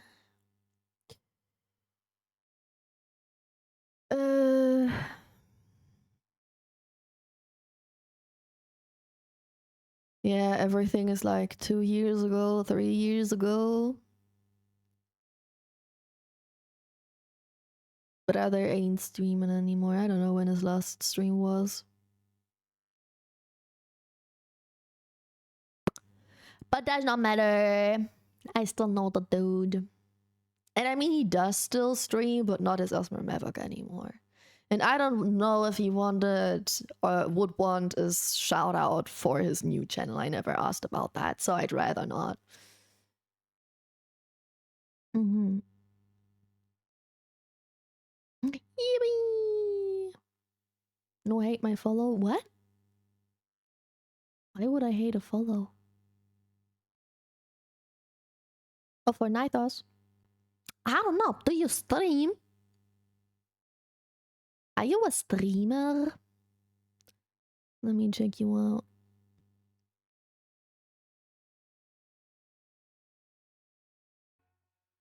Am I allowed to say yes? No. Yes, you are. If I ask you if you are a streamer because one of my mods points it out, you're free to say yes, I'm a streamer, as long as you're not self-advertising. But just answering my questions, absolutely fine. Sure. I can give you a shouty. Are you also a VTuber? You are a VTuber. What you playing? Marvel Rivals. Maybe no. Maybe no. No. No shout out. Not for Marvel Rivals.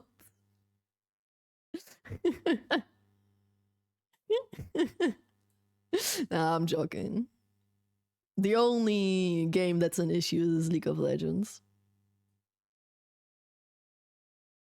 Was for my friends? Sure. Sure.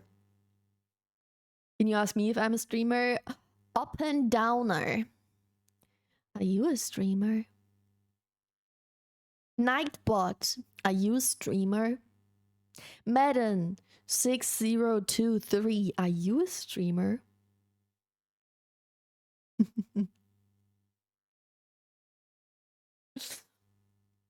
Spells I play Soulborn and Soulslag games. I noticed. And Duolingo. I saw that too.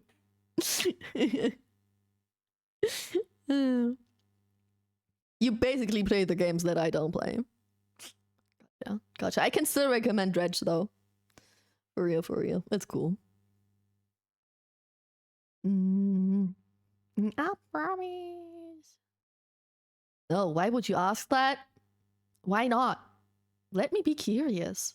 What's your problem, Aban? Who? Me? Never. You never saw that? Oh, I saw that. Want me to take a screenshot? What do you play? Let me show it, you know. I play cozy games. Except for the upcoming next, I don't know how many months. Starting next week, I will play Baldur's Gate 3. All day, every day. As much as possible. With a friend of mine. That's not as cozy games, but I usually play cozy games. Including Dredge. I count Dredge as a cozy game with a little bit of horror. That's okay, that's okay. Lexan, boop, how you doing? Hi, Halo. Halo takes. I don't know how to pronounce your name. Is that right? Just a wild robin, but if you like Dredge, there's a board game with similar vibe. Deep Regrets. A board game? IRL board game or digital board game? Just call me Halo. Okay, that's easy. Nice. Welcome in. I'm playing Baldur's Gate 3 with my girlfriend. And let's go. I played Baldur's Gate when it came out, but just the beginning, and I did not manage to figure it out because I also never played D&D. So I'm finally gonna stream that now and figure that out with someone who has played the game before. So fingers crossed that will work. I already chose, chat by the way, I already decided on what storyline I want to do and what like species I want to be. I don't know the class yet. I will look at that tomorrow. But I already know the species and a few certain goals. Good way of saying race.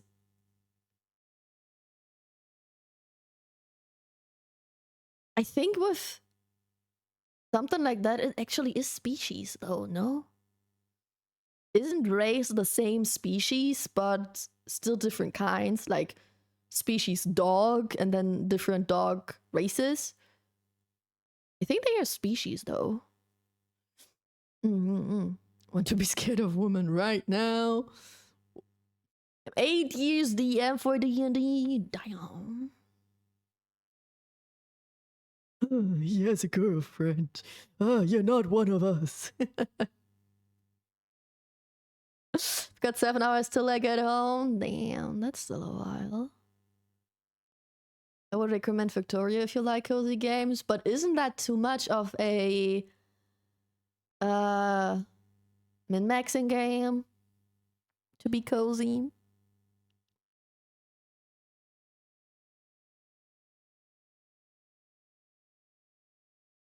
Is it going to be a bee? Unfortunately, bees do not exist like that in Baldur's Gate. So no. I also, by the way, we're gonna do the character creation on stream tomorrow, but I'll try to do it as quick as possible, right? So we're just gonna go with looks and stuff, what I think looks cool and what I like. We're not trying to create my OC in Baldur's Gate. We're just gonna create a character which we think is cool, and that's it. I don't want to focus on character creation too much, because otherwise the whole stream is just gonna be that.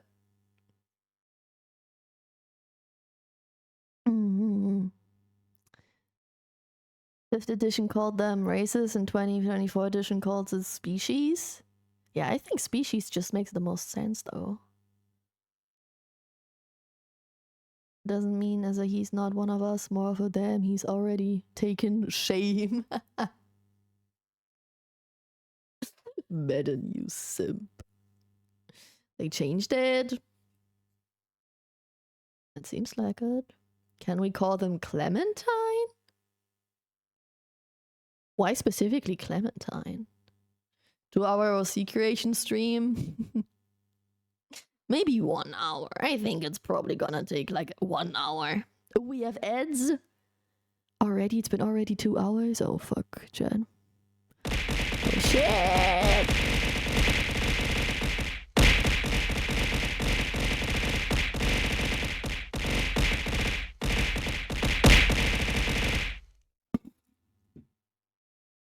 Since you do a quick version of creating character, creating a stream, can we expect a 5 hour stream? Is that because other people take ages with character creation, or is it because whenever I say it's gonna be a short stream, it's definitely not a short stream? Thank you for the resub, for the prime sub, 27 months, happy 27. Thank you, Lida. Thank you. I will build a harem. I think you can join Demon's Harem, maybe. Already has one with a lot of people in chat. I don't know, I like the name. We can see, we can see. Thank you for looking, Maxim.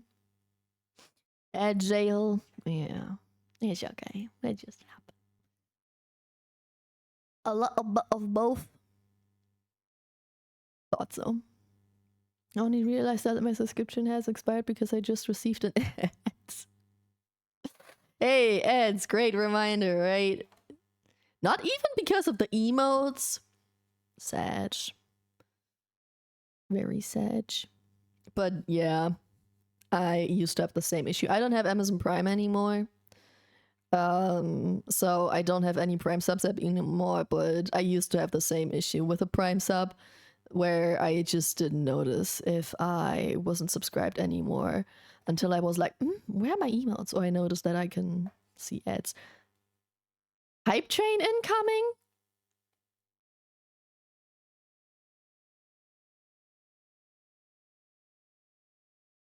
From what?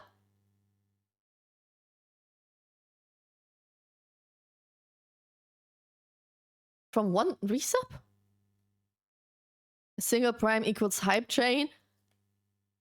Which are you okay? We have ads right now, and you say a prime sub causes hype train. Damn.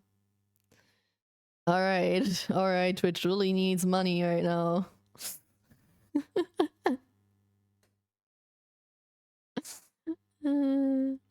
Boyfriend won't like that, he gets jelly easily. Just add your boyfriend to the harem as well. Duh. I'm just special, maybe it's that.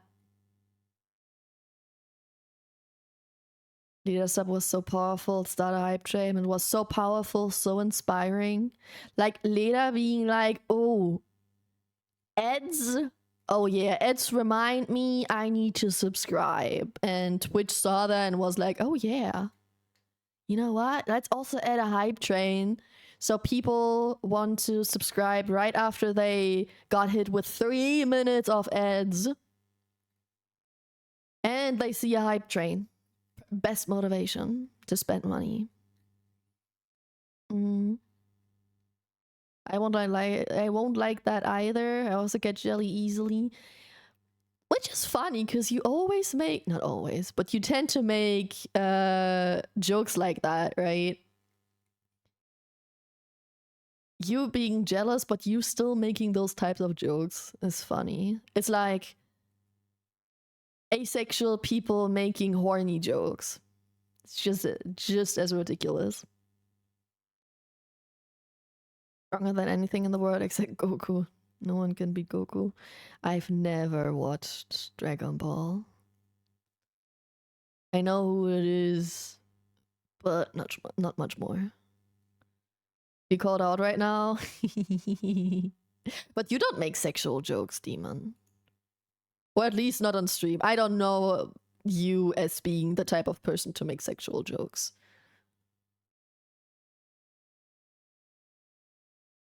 Jokes are jokes. I won't care about jokes and make them all the time. Serious stuff is another matter. True.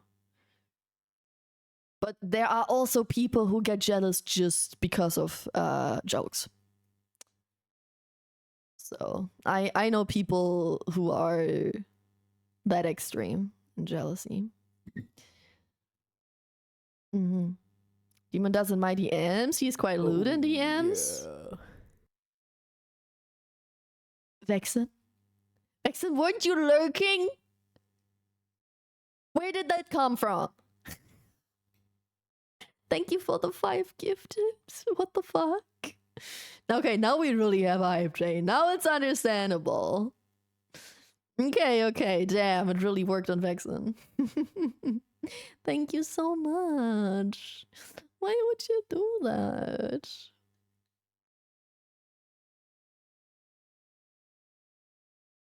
This is not true, it's the other way around, but shush. See? Demon, you don't make lewd jokes, right?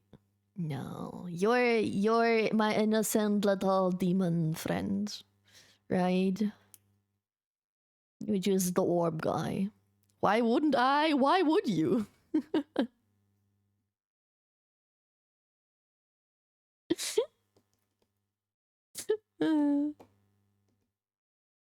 Hiya, hiya. Hiya. Wait, the ads are also over, right? I didn't see a message like that, but I bet they are. I hope they are. Yes, they are. Okay, I just missed that part. Fish. But thank you again, Maxon. You also sniped Yato. Maybe Yato will wake up from the nap and then all of a sudden be like, oh, I got a gifted sub. How nice. To be fair, my only conversation with Demon was when I first set up my Linux installation. I was too lazy to sort through some Reddit posts that didn't exactly give me any helpful answer. Hey, that's cool though. Demon can help you. I have returned from getting my late lunch. Let's go. Welcome back from Ed Jail as well. For some reason, Twitch decided that a Prime resub triggers a hype train. Chigo got also sniped. Yeah, true. And what was I about to say? Yeah, and Vexen got inspired, I guess, to give 5 subs. Goodness gracious. And just an innocent little demon guy, I got forced to take the funny BDSM test and I got 90% vanilla and 0% on most things. That is very cutesy patootsy innocent little guy. That's true. Thank you for feeding into my image and not destroying the innocent demon guy picture I had of you in my head.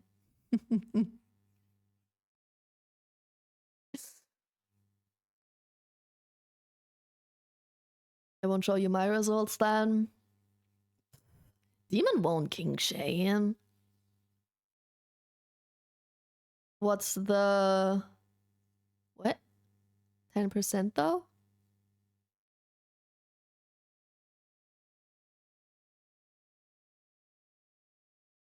What? Oh, the other 10%.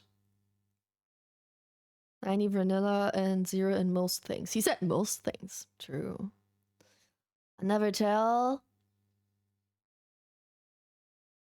What's the most basic answer?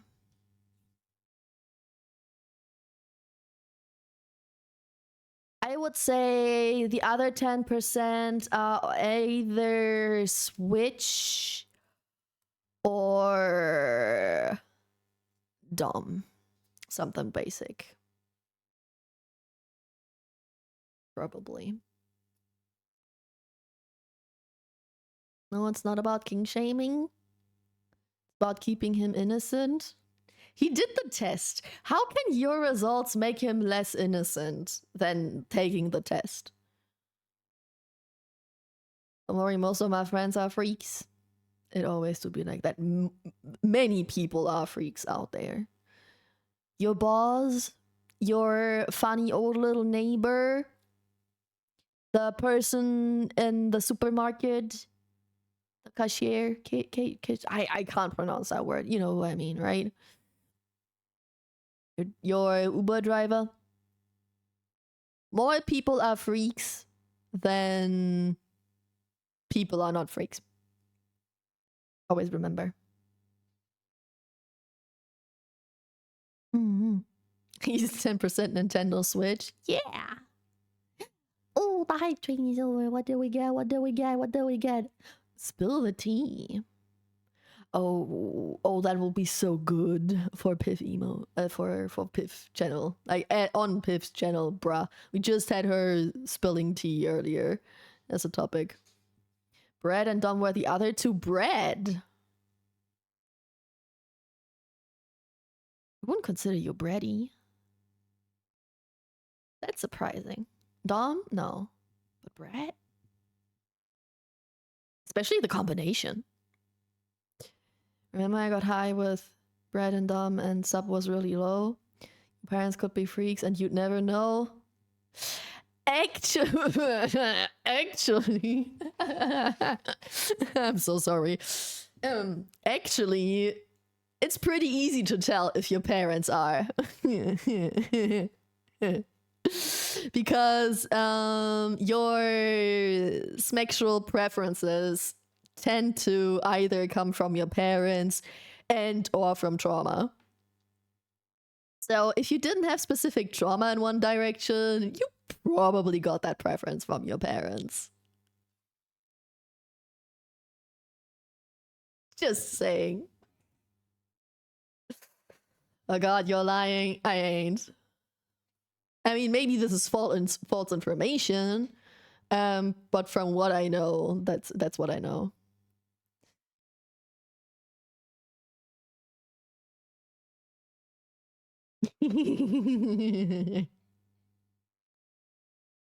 I mean, of course, it's different if you're like asexual, because that's a sexual orientation, not a preference, not a kink, something like that, right? I don't even have any of my old results, so I'd have to retake it if I were to show it. I think I posted my results on Twitter once. So if you go through my Twitter, you might find it. I was saying to everyone, how can I be a bratty top, lol? Yeah, I agree. A bratty top is just a bully, no?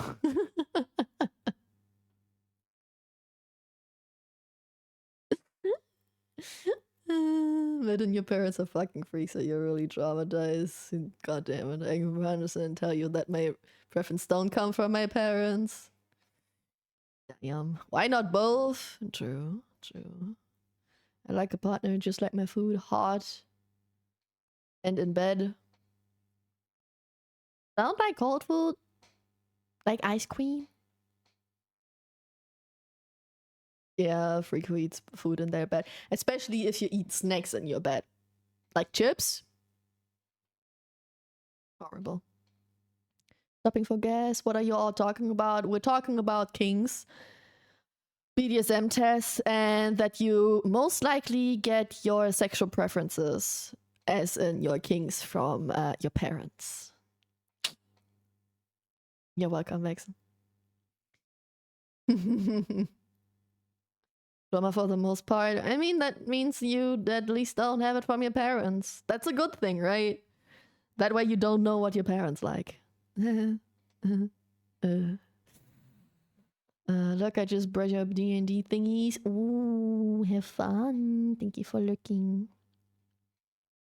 I was also made to take Omega quiz. I didn't know what that was. I wish I still didn't. What did you get? I think you got... I'm also not into that thing imaging-y, like soft alpha or some bullshit like that. I think I heard you talk about that before. I don't remember what I was. I took that test too, but it's been a while.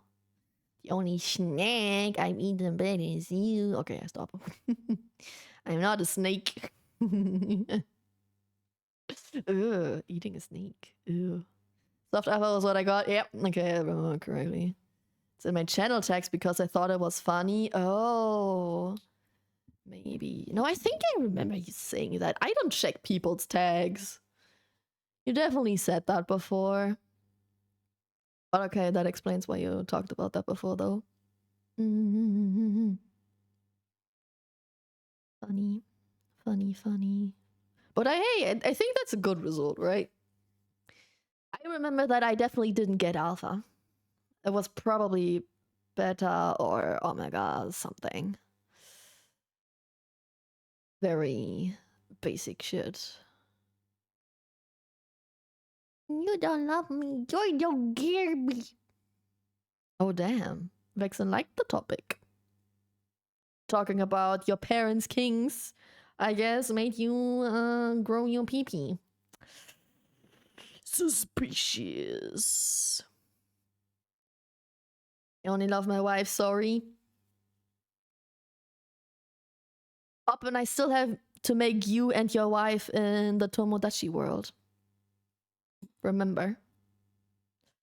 Oh, Open did not like the topic. Madden didn't like it either. Oh boy, oh boy. Demon didn't like it either.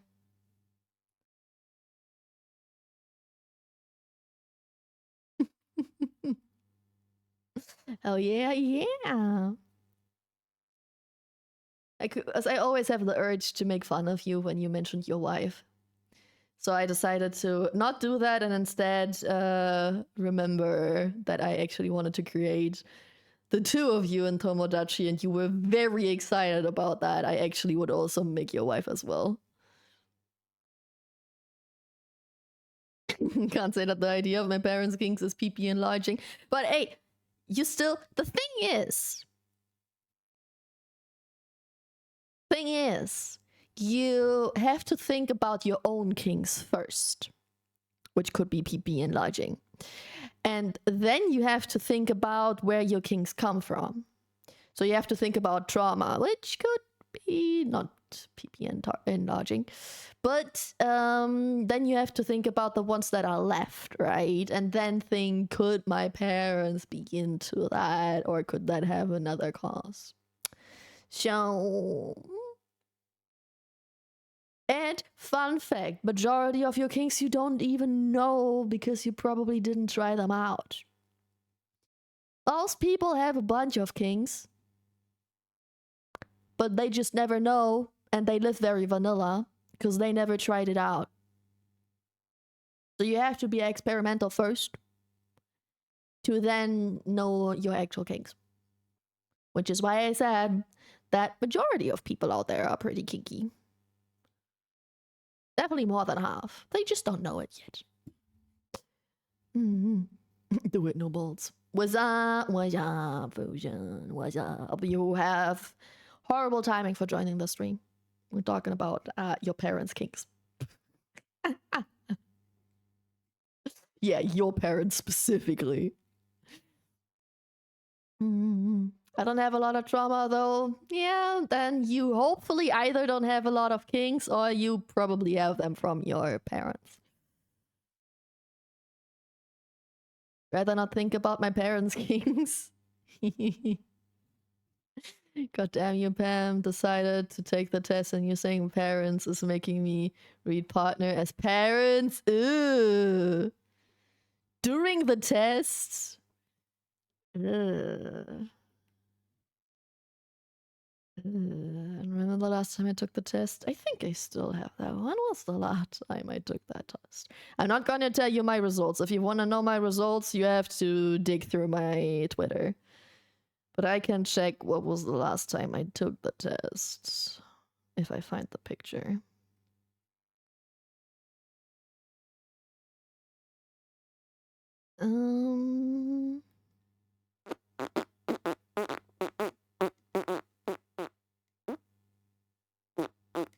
Bro, that's been a while. Ah, there. It is May 2023. So it's been 3 years. Oh, but that's definitely...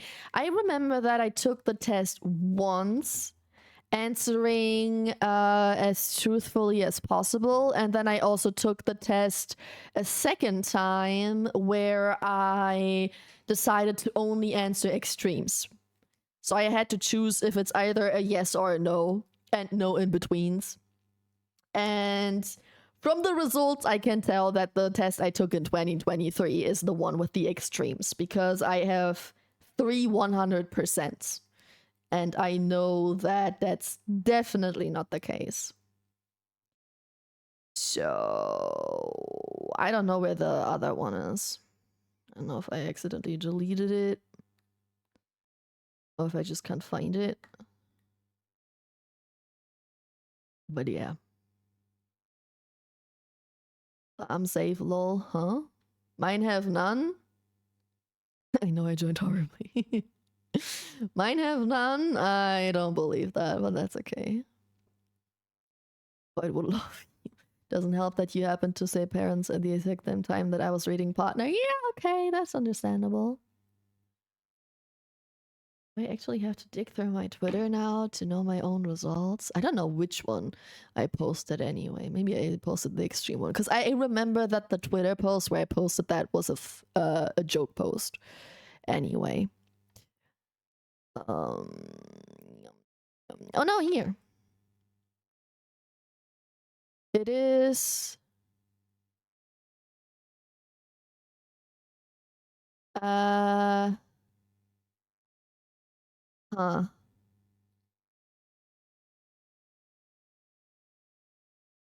Okay, I don't know if that's an old test or a new test, but the post is from September 25, so not even that old.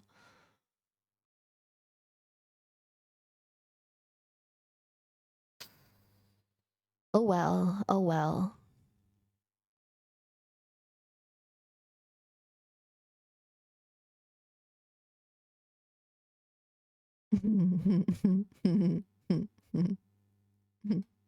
I still like that.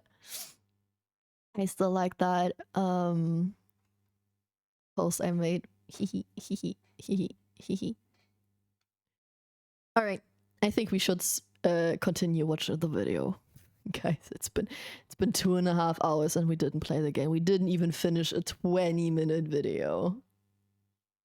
Book again, the collector What's speaks more wrong words with from me? it and gives the fisherman the ability to banish attacking creatures. The next destination is a place called Twisted Strand. This place, this mangrove, has a mind of its own and is home to strange creatures. It used to be a safe place for all natural life, but ships and boats that strayed too close to the thick fog ended up tangled in the branches and vines of Twisted Spine. Volcanic activity also exists in this area, with sea life adapting to this change almost unnaturally. The fisherman It was a navigates the very winding chill place, passageways and though. discovers a camp set up. A man is there. He's stranded and has clearly been living there for some time. The man describes the creatures living in I remember this tweet. You were talking to yourself. I thought you got hacked. Yeah. What game are you playing anyways? Oh, we're not playing anything today. We're playing Dredge.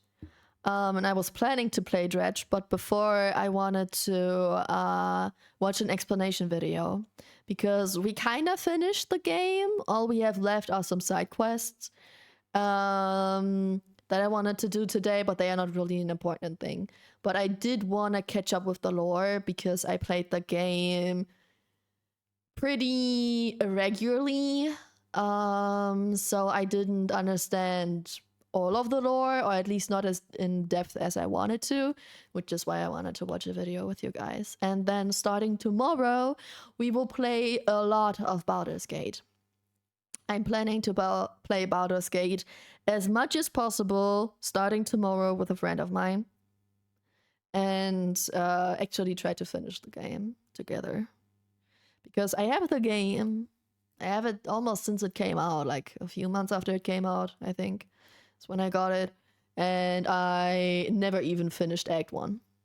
Baldur's Gate 3 mentioned. Sad person mentioned. That's Lighter sad person who I'm gonna play with. Yeah. Can we get a shout out for Lighter? Any mods active right now?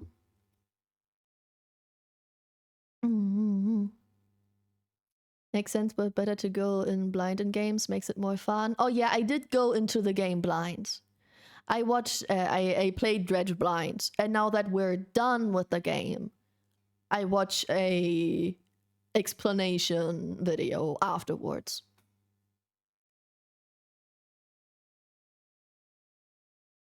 Gonna take a long time to finish it. Baldur's Gate? Yeah, which is why I'll try to stream 4 times a week for 3 to 4 hours each.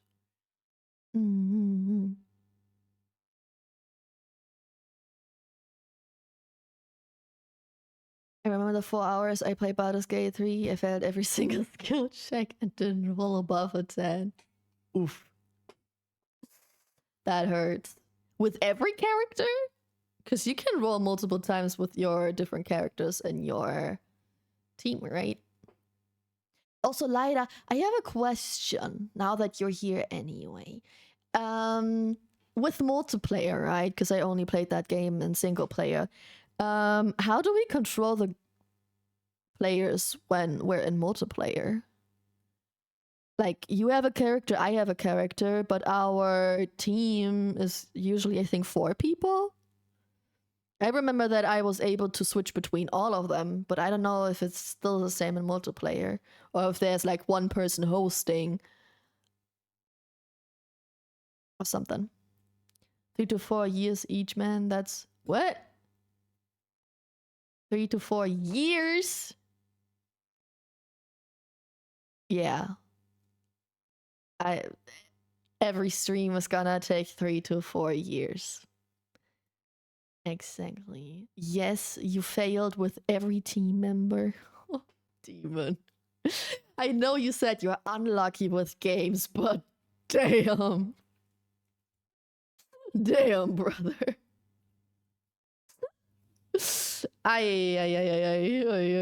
God, I'm sorry.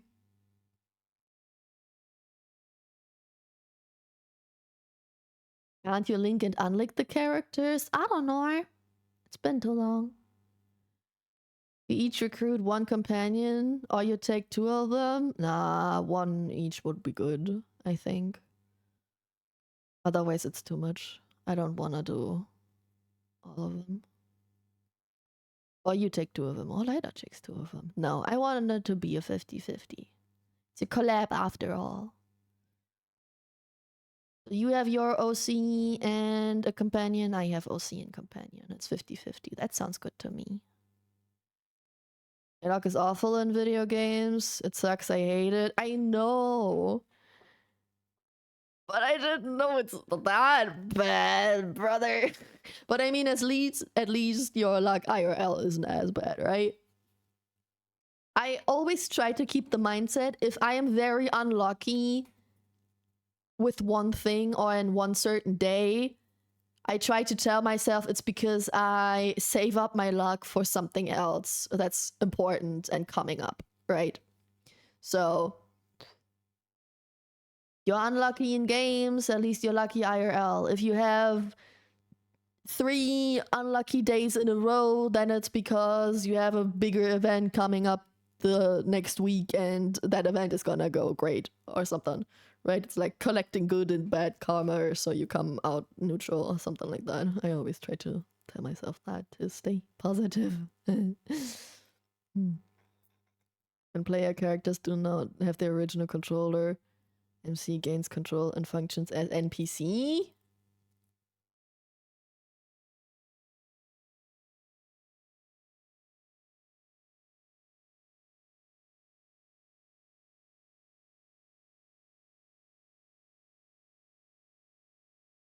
Huh.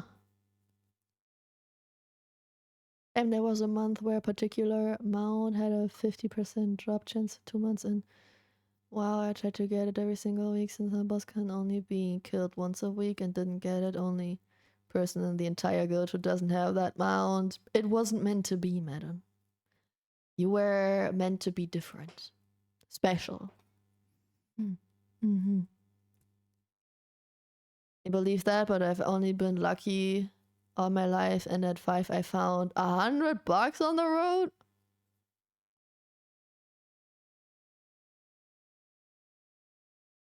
What do you mean you've been... I've only been lucky all my life? You mean unlucky except for when you were 5? Cause what? I don't see no issue with being lucky all your life. Sure I am special? Yeah, you're special to me. I've missed a 90% accurate move in Pokemon 10 times in a row. I've missed an 85% move 8 times in a row. It's really bad in Pokemon. Oh yeah, that's... I mean, 90% ain't that much, right? But 10 times in a row, kinda... I mean... Nah, we would go too far into math, but every row you have the same chance. So being like 10 times in a row, it doesn't really change your luck, but it does sound annoying. I've only been lucky No, I've only been lucky. Well, besides when I go into the woods, in that case, then I'm very unlucky. Everything tries to kill me. Ah. I hope you don't have to go into the woods often then. But damn. That's nice. You've been a lucky person. Yato, hello. You got a gifted shabab from Vex. By the way, while you were asleep. How was your nap? Good morning. My luck is basically surrounding based. That's funny. Am I? Nah.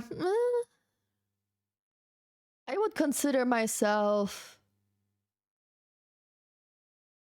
unlucky, but lucky enough to only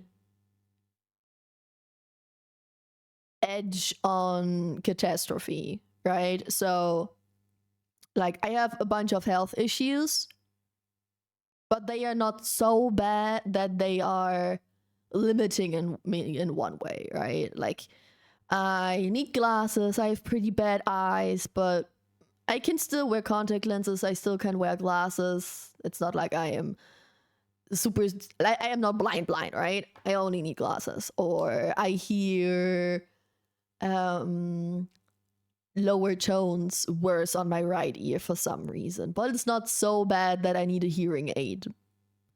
It's not, it's worse than it should be, but it's not so bad that I need a hearing aid, right? And it's like that with all of my life. It's not good particularly, but it's also not the worst. It's a little less than mid, I'd say. It doesn't feel balanced. It's definitely more on the downside, but it's still not horrible.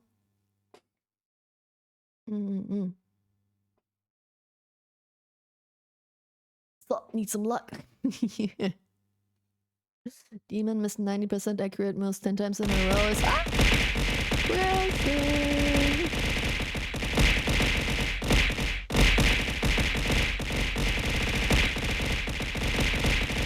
True, that's a skill. I napped. Good morning, Ziki. How was your nap? To get new glasses starting to don't see anything. Oh. I'm glad I never had that issue. I was born blind, and fortunately it didn't get worse yet. It will when I get older, but so far, 25 years, same fucking glasses. Funniest thing, and my parents use my luck with them if I go to a casino. They have me wait in the car just because it makes them 10 times luckier. In the car? They don't even take you to the casino? What the fuck? That's a lot of love. That is. Yeah, that's why it says drown in love. Oh, by the way, Yato and Zekken, I know you took a nap, but we're still watching the same video. I've been yapping way too much. We're still watching the same Dredge video. This is worse than when we watched what was it called again? Epic the Musical. I think it took us 6 hours to watch Epic the Musical, even though it's only 1.5 or 2 hours long. And this we didn't even watch half of it. I've been streaming for 2.5 hours, and I only watched 10 minutes of the video. That's how much I've been yapping. So, yeah. You didn't miss much. Don't worry. No, they don't even take me to the casino. They do now because I'm old enough. Oh, they didn't. They used to when you were younger and keep you in the child, and now they take you to the casino because you're old enough now. Em's 10 minutes into a 22-minute video. She's been watching this video for an hour. More than an hour even, I think. We should call you Pam Yap. You weren't able to come up with something more creative than that? Oppen. I expected more from you. Yeah, basically, damn. What great role models. Taking you to the casino. Damn. But hey, if your parents win, I guess it's nice. Okay, yeah. Let's continue watching the video, because I'm still not done with my coffee, and it's past 6 p.m. in the area as wretches. He explains that the boys called them mind suckers due to them being able to affect the mind. A pilot, the man explains that he and his squadron of fighter pilots were flying their planes over the Twisted Strand when they went down in a thick fog, and they all took refuge under the giant tree. The man explains that his friends were picked off one by one. The fisherman agrees to help them avenge his lost squadron. He has a plan to kill the creatures with a mortar, but the man needs mortar parts from their lost planes in order to honour them and kill the creatures living in the Twisted Strand. The fisherman visits the 2 wreck sites and dredges out the barrel and the frame. The plan also requires bait to be placed in traps, and after catching the required fish for the bait traps, the fisherman and the airman get to work. One by one, the creatures get taken out. Returning to the airman with proof of the kills, he cuts one open and out falls a necklace, the 4th relic. A necklace with an emerald trapped by 4 cresting waves. The man, after careful consideration, decides to stay, seeing it as his home. Returning to the collector once again, he seems to recognise the necklace straight away. Speaking from his book, he grants the ability to harvest an entire shoal of fish. The fisherman now needs to head out to Devil's Spine, which is an active volcano amongst a city of ancient ruins. A volcano could erupt at any time, according to the mayor of Greater Marrow. Docking at what seems to be a small ritual island, the fisherman is greeted by a man. Described as a fanatic, the man claims the fisherman is a disciple, his arrival providence from the deep. That he has been calling, and the fisherman is the answer. What's more, he describes him as his replacement, and that his trial begins immediately. And Bickerington? That's horrible. They let me do the spinning wheel because I'm absolutely lucky on that motherfucker. They've done in this so much. They put it to 99% that I lose and the 1% that I'd win. Thought okay, and still landed on the 1. You get part of the money though, right? Not just your parents, right? You started watching way earlier than I thought. Yeah, we started watching, I think, 50 minutes into the stream. So definitely not at the start, but yeah, for a while. Naughty, naughty. Kicked me out of multiple casinos at this point. That's not nice by the casino. If you're obviously not cheating, there's no reason to kick you out. What the fuck? He was a fun man that you helped burn alive. Hey! He did that, okay? I just stood there and watched in silence. If he would have asked for help, I would have helped him. But he didn't. And bang, welcome back. After I said I napped, I started coughing and grasping for air. Ooh. And ran to the bathroom. Zeki, are you planning to go to the doctor tomorrow? Please tell me you wanna go to the doctor so you can get proper medication. That does so good.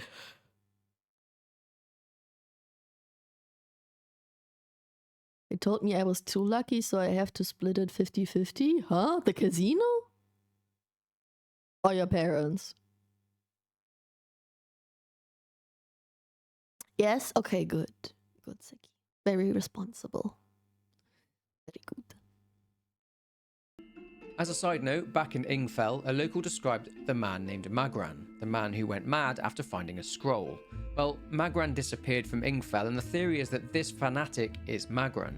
The locals in Ingfell nicknamed him Magran the Fishman, and look at his right arm, it has scales. The fanatic says that the fisherman's role as his... I did not pay attention to that. But true. Does have scales. Initiate is to act as herald of the purge, and that he served in the same capacity too. The fisherman needs 3 stone hearths for the 3 idols on top of the ruins. The fisherman, whilst avoiding all manner of dangerous water-dwelling creatures, sacrifices various fish to the 3 shrines, manages to obtain all 3 fathomless flames. He then places them into the statues. The fanatic pulls out the 5th relic from inside his robe. It's an antique pocket watch. Beginning to chant with the pocket watch in his hand, the fanatic simply fades away. The fisherman takes the leftover pocket watch and returns to the Marrows. Going to Blackstone Isle and talking to the collector, the fisherman demands to know more about the book. The collector tells the fisherman that he should remember, as he was there when it was found, as was she. He tells the fisherman that he wanted to forget, and that he begged the collector. The fisherman asks for the book. The collector doesn't hand it over, so the fisherman turns to violence. The collector is merely just the fisherman's own reflection. What on earth is going on here? Before we tackle the endings, let's discuss what happened. Yeah, finally. Okay. All right, well, okay, I paused because this is basically all I wanted from the video. And now, many hours into the stream, we finally got it. No, my parents. When you were a kid, you had to split it 50-50. I understand that. But now as an adult, fuck your parents. I love how at the start of the video, Pam said that we will watch multiple videos because it's just a 20-minute video. It won't take long. 2 hours later, halfway through the first video. Weren't you the one who made a joke about me taking 5 hours for character creation on Baldur's Gate because I said I want to do it quickly?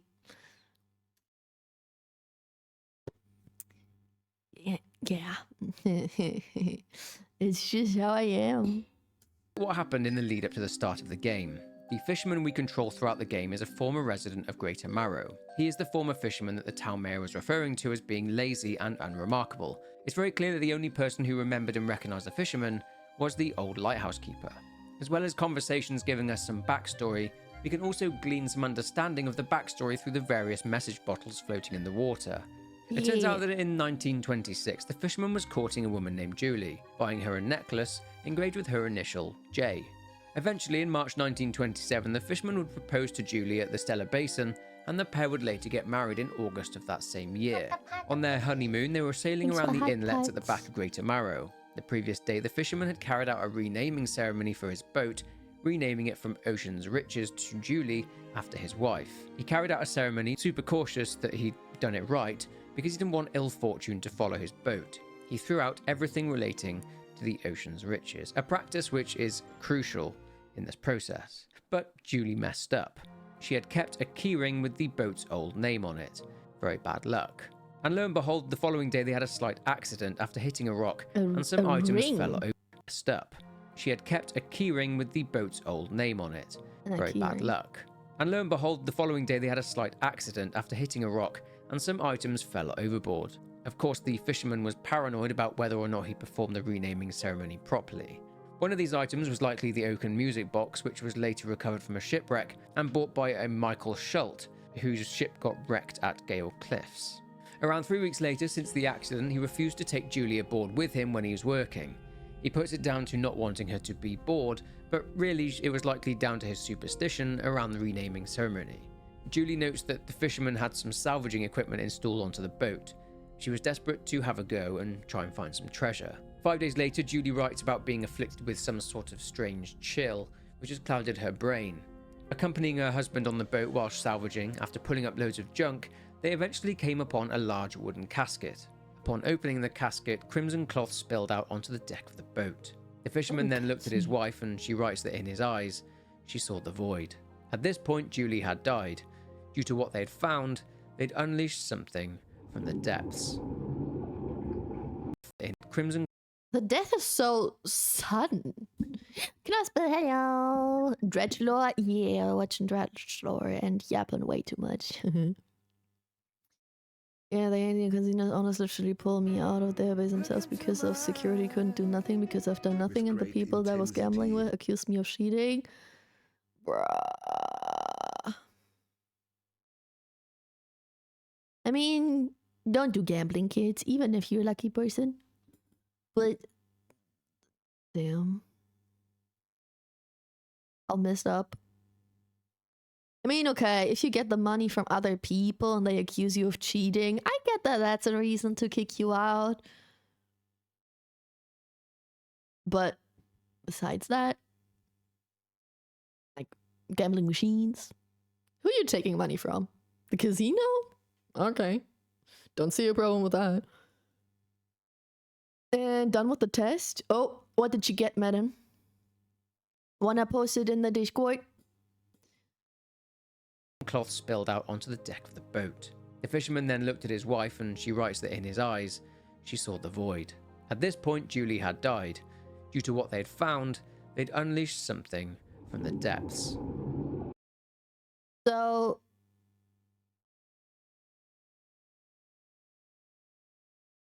you're telling me they lost that stuff because the renaming ceremony went wrong because Julie kept a ring with the old name of the boat.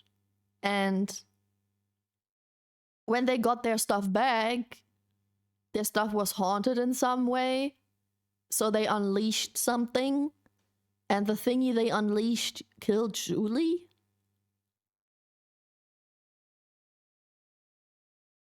That gets so extreme so quickly. When the fishermen entered into Greater Marrow at the start of the game, they encountered a thick fog. At the point that they'd unleashed this something from the depths, a great fog filled the entire area. In the Marrows, Greater and Little Marrow, a sense of unease hit the town, and the surrounding waters became unsafe. This extended to Gale Cliffs, where after strange things started happening in the Marrow, most of, if not all of the whales in the area disappeared. Trade in Ingfell basically just stopped, and people started leaving via boats never to return. Again, changes that spread from the Marrows caused the hotspot of Stellar Basin to decline as well. Mysterious and hazardous creatures started to appear, such as dangerous jellyfish, and a rumbling sound started coming from the deep. The owner and the staff eventually abandoned the resort. The researcher discovered with the help of the fishermen that the creature inhabiting the basin was actually harming the other ocean life forms at a cellular level. During the game, the Rot is mentioned, and this entity at the bottom of the Stellar Basin was essentially given form by the Rot, which explains why the creatures in the waters are being harmed by it, hence the aberrations and the weird fish you can find. Also, the researcher mentioned her deceased sister and how she kept finding letters written after her sister had died. We see this as well through the bottled messages. One note in particular was written by a fisherman. This was, I suspect, one of the fishermen present when they bought up the old casket. Sea or the waters claim souls, so to speak. But it turns out that the something that they'd unleashed was Leviathan, keeper or protector of the seas. They unleashed it just like that? So much drama because they renamed the boat, they didn't do it properly, and instead of just having an unlucky boat, they found a unlucky box. I still don't get that part. Parents told me that I'm so lucky I'm going to wind up having that be my bad luck because he knows are going to put me as world's most wanted. What? Wasn't planning on posting it on the Discord. But Rigger, Rope Bunny, Switch owner, first four, more than half, or at least 70%. The only zeros are non-monogamous, daddy, mommy, age play, and little.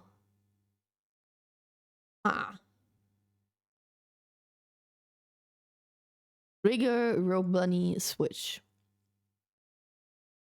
Funny. Time for my drugs. Drugs. I'm going to be most wanted for gambling. I'm going to need those. He's talking about medication. Relax. No. Don't add the drug addiction to your gambling addiction. This game, being eldritch horror, is steeped in the fiction of H.P. Lovecraft. Leviathan is a sea serpent, noted throughout both theology and mythology. It's mentioned pretty often in the Bible, and according to some circles of Lovecraftian lore though, Leviathan is regarded as an offspring or an avatar of Cthulhu. Cthulhu himself is a cosmic entity, an alien who'd randomly landed on Earth at some point. He's depicted as an octopoid who lives in a slumber, as though he's dead. He lies entombed in the sunken city of Relaya. This sunken city itself could be Relaya, or at least a reference to it. When entering into a mysterious cave in the ancient ruins, we can find paintings on the walls. On the left wall, a depiction of the birth of civilization, a beacon of light repelling a tentacled figure emerging from the sea. On the right wall, the fall of a civilization. Volcanic eruption tears through a tall lighthouse, and their monstrous shapes devour people as buildings turn to ruin. Worshippers of Cthulhu would speak a phrase which translated roughly as, "In his house at Relaya, dead Cthulhu waits dreaming." But why am I talking about Cthulhu? Well, we'll get to that shortly. The next person we need to look at is the Old Town Mayor. The collector Doing good. Apparently, I'm getting in better shape, but how have you been? I'm glad you're doing, buddy. But why you say apparently? You don't feel better? The law on Dredge is very vague. I feel like he's reaching for a lot of this. Yeah. Seems like it. But that's good. I like that. In the end, with most lore, it's not official, but theories, right? With a lot of games. So that's okay. I like that. Since it's so vague, I'd rather watch a video like that than have to think of it myself. I go and watch you now in bed, okay. But don't you fall asleep again. No, you can still fall asleep again. Don't worry about that. You just jogged 3 kilometers in 30 minutes. It's not fast, but it's still improvement from 4 months ago. That took 47 minutes. It is. It's so good.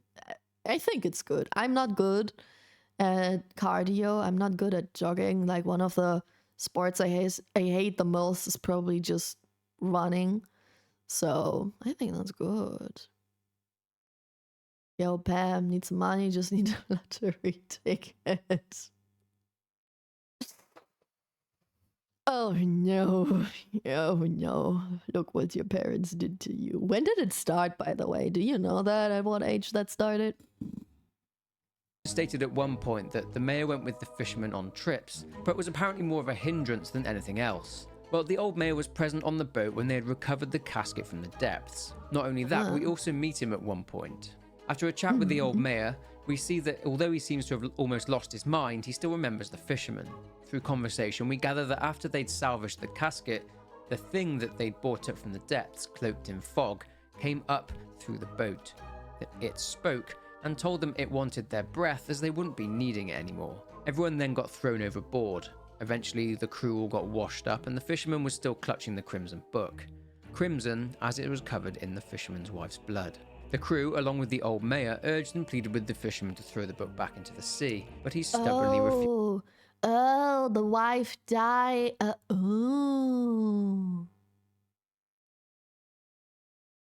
The wife died the moment they found that casket.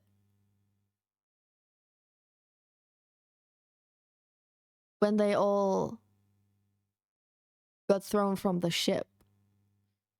Still don't know how she died, but okay. Arrived in bed. I'm not completely sure when my luck started or when they started bringing me to the casino in the car. No, my earliest memory of this is when I was, I think, 7, like 6 or 7. 6, 7. I think it's the 3rd time I make that joke today. Sorry. That is quite early, though, to have an impact on your view of your luck in casinos. Along with the old mayor, urged and pleaded with the fisherman to throw the book back into the sea, but he stubbornly refused to do so. This is why the old mayor acts like he knows the fisherman and asks him if he threw the book back.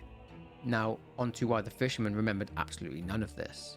The fisherman, after all this had happened, left Grey Tomorrow and went to live on Blackstone Isle. He studied the Crimson Book extensively.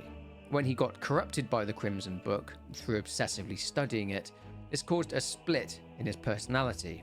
On the one hand, there was a fisherman who would remember absolutely nothing, and who would return to Grey Tomorrow years later, of course, with the book in his possession, right from the start of the game, as you can see here. And on the other hand, the collector, who remembered absolutely everything, and was determined to complete a ritual which would bring his wife back to him.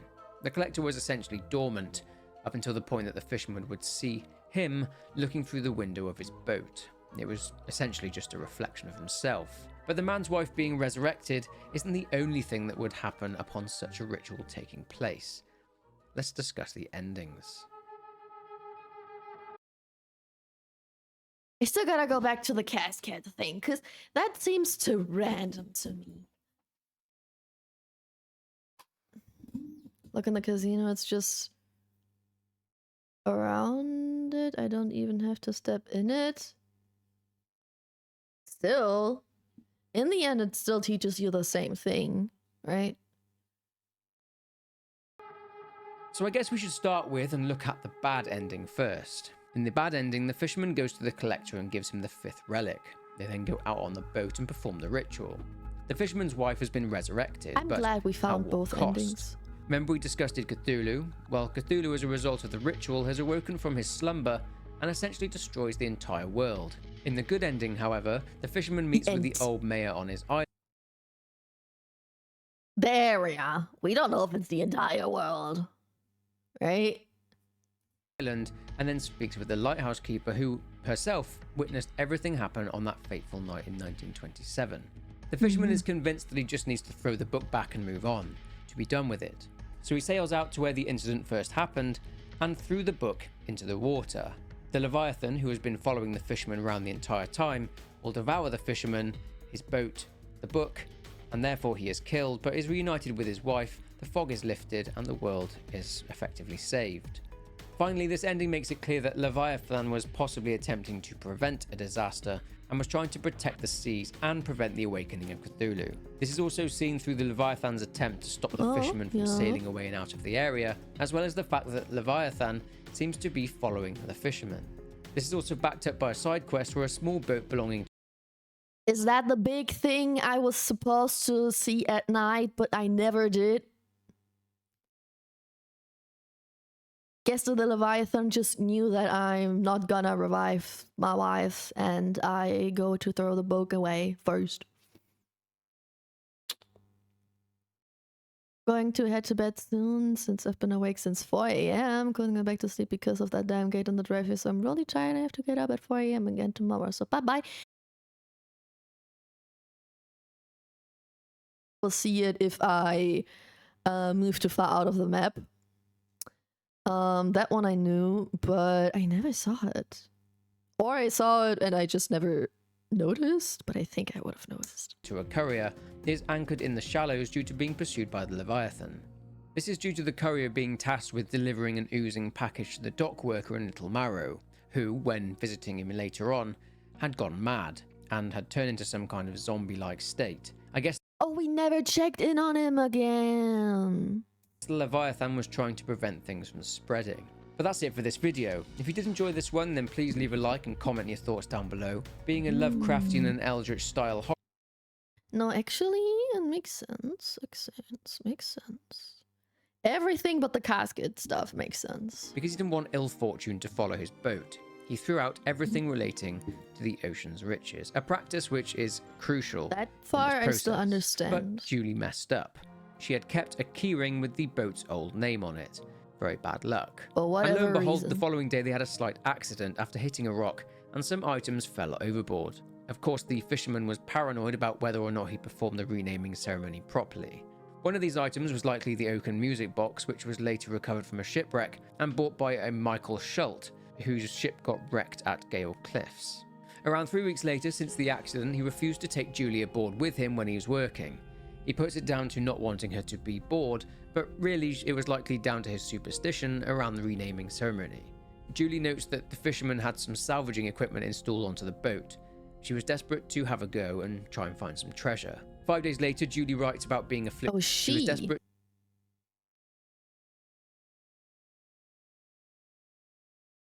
Oh, she. Ah. Okay. To have a go and try and find some treasure. 5 days later, Julie writes about being afflicted with some sort of strange chill, which has clouded her brain. Accompanying her husband on the boat whilst salvaging, after pulling up loads of junk, they eventually came upon a large wooden casket. Upon opening the casket, crimson cloth spilled out onto the deck of the boat. The fisherman then looked at his wife and she writes that in his eyes, she saw the void. At this point, Julie had died. Due to what they'd found, they'd unleashed something from the depths. Ah, Okay, it's still very spontaneous, I'd say.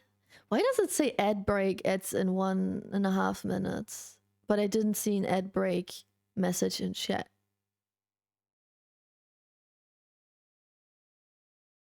What?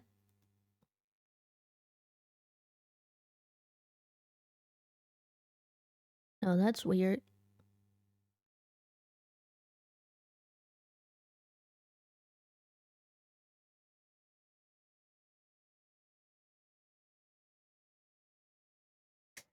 Ah, Hiccup froze her chat. We had a hiccup again?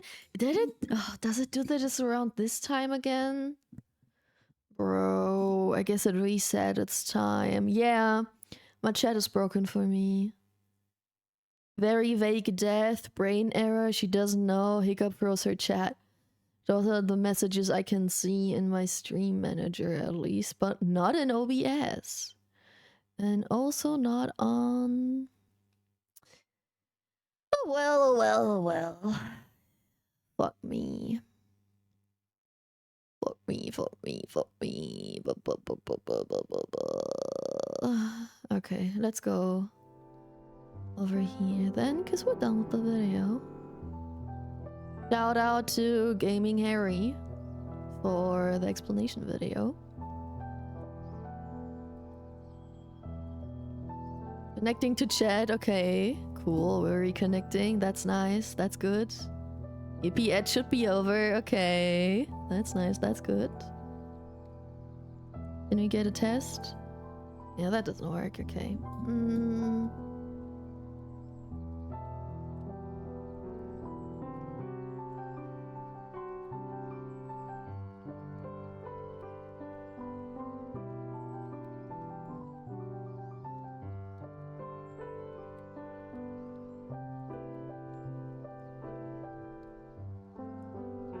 Okay, another one. Still broken?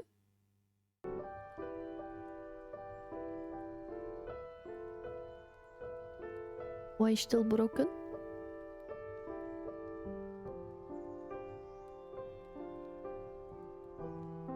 Jet's still broken! Jet, don't love me!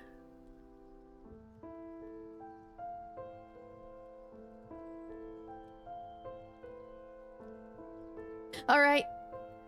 I guess we're gonna do this differently. Nothing goes according to plan today. I love it. I love it. We're back. We're back. Just not on screen. Yeah. Okay. Okay, at least that still works.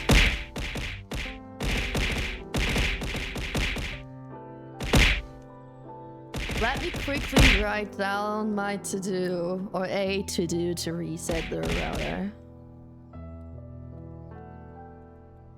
So that won't happen again tomorrow, because during the Baldur's Gate collapse, can't do that. Can't do that. We don't still plan to dredge. Since it's been 3 hours, thanks to all my yapping, I think that's it. Because I'm gonna stream again tomorrow and I don't want to overdo it. Like, just by how I feel right now, I could definitely still play some Dredge. Unfortunately, I don't want to overdo it because of tomorrow. So maybe we're still gonna do that on a day where maybe Lida has to cancel for some reason, right? That could always happen. So we have the Dredge stream as one escape plan, and we have the emote stream. It's still not planned completely. I got some feedback from some people, some is still missing, but maybe I can get it all together so we have 2 stream options in case anything happens. And we don't play Baldur's Gate, but we still can do that. It's just a chaotic kind of day, isn't it? It is. Like, yesterday was even worse.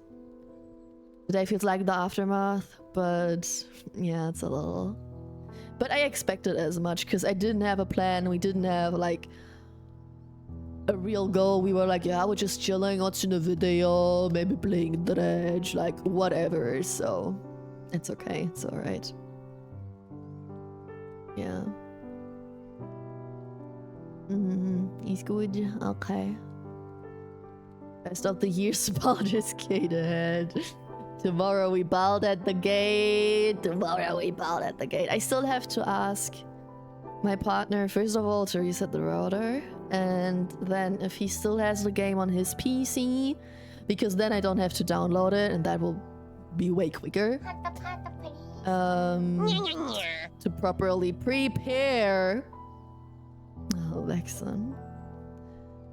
To properly prepare for the streams. And maybe Lyda and I set up a bunch of stuff a little earlier than stream start. But since it's just Lyda and me, we can still do a shared chat and yap a lot in the meantime, right, Lyda? I think that's gonna be okay. While we're fighting or we're just looting areas, I think we can easily yap. So it's okay that we yapped a lot today, because the next streams are gonna be more content heavy because of collab and Baldur's Gate. Baldur's Gate does have a lot of content, but what else did I want to say? I hope it's not gonna take too long. So I hope it's gonna take us maybe 2 months. So I plan to not go into every single corner and loot everything as I usually do. Just to progress in the story, so it doesn't take us too long. Because I have other plans for after Baldur's Gate. So I don't want to wait too long with that, right? Some of you might know what I'm talking about. Some of you don't. But yeah, it's still a work in progress. But yeah. So definitely a lot of July and probably also a bunch of August is gonna be Baldur's Gate. But I think... Wait. Average time it takes to play through Baldur's Gate.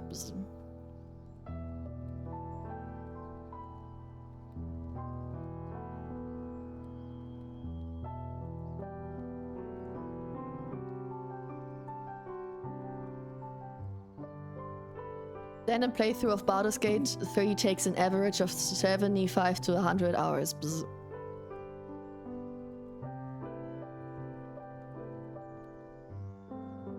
To see every side quest and secret? No. Okay, let's calculate with 100. So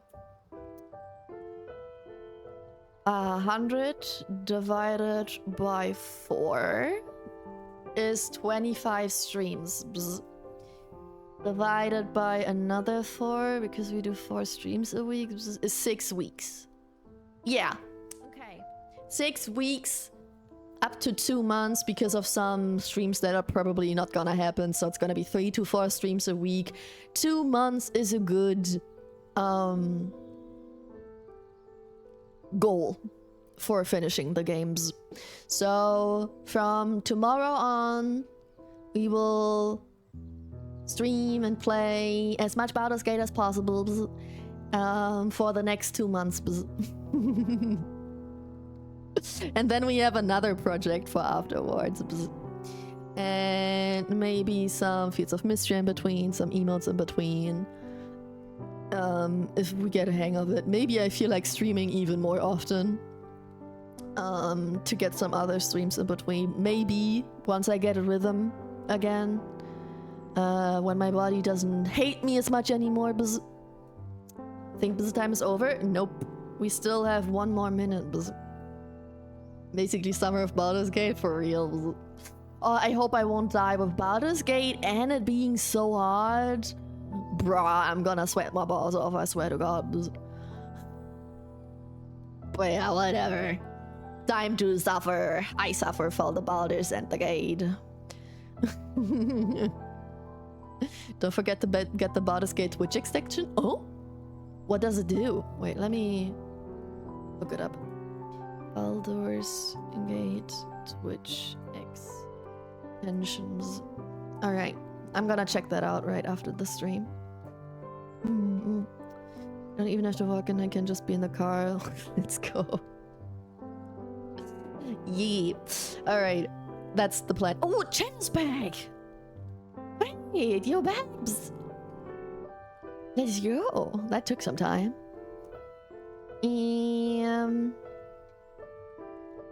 What was I about to say?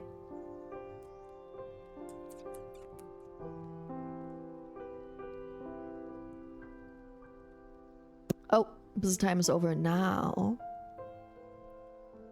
Yeah, tomorrow. I'll try to stream Baldur's Gate as much as possible so it doesn't take too long. Because I do wanna finish the game. But I also like to play multiple games. But I will always prioritize my health. So that is a plan, that is a schedule, it's not a promise. Okay? Okay. But I will still update the schedule weekly, or if anything happens, right? If anything changes. So you guys are up to date. It will not be the schedule every single time. There will be some slightly different looking weeks and stuff. Because I also have to take care of my mom's place almost all of July. Like in the schedule it says busy bee because that's the days where I have to take care of my mom's place. So officially I only have one day where there's no stream or me leaving my apartment, and I am ill, right? I'm not a normal person. I am unable to work for a reason. So I'm sick and already streaming and other daily responsibilities, right? Taking care of me, my apartment, my dog, and then also my mom's apartment and the stream. It's already a lot. So if anything happens, if I'm too EP, I might even stream, but I will just not be as talk active on that stream and rather focus on the game and progress in the game or something like that. Or if I really can't handle something, if my anxiety is too bad on one day, I keep having those days, right? Or something like that. It might be a shorter stream, or I cancel streams. So be prepared for that. It's still gonna happen probably. But maybe the routine will also help me again. I really hope so. Thank you for the hydrate, everybody hydrate.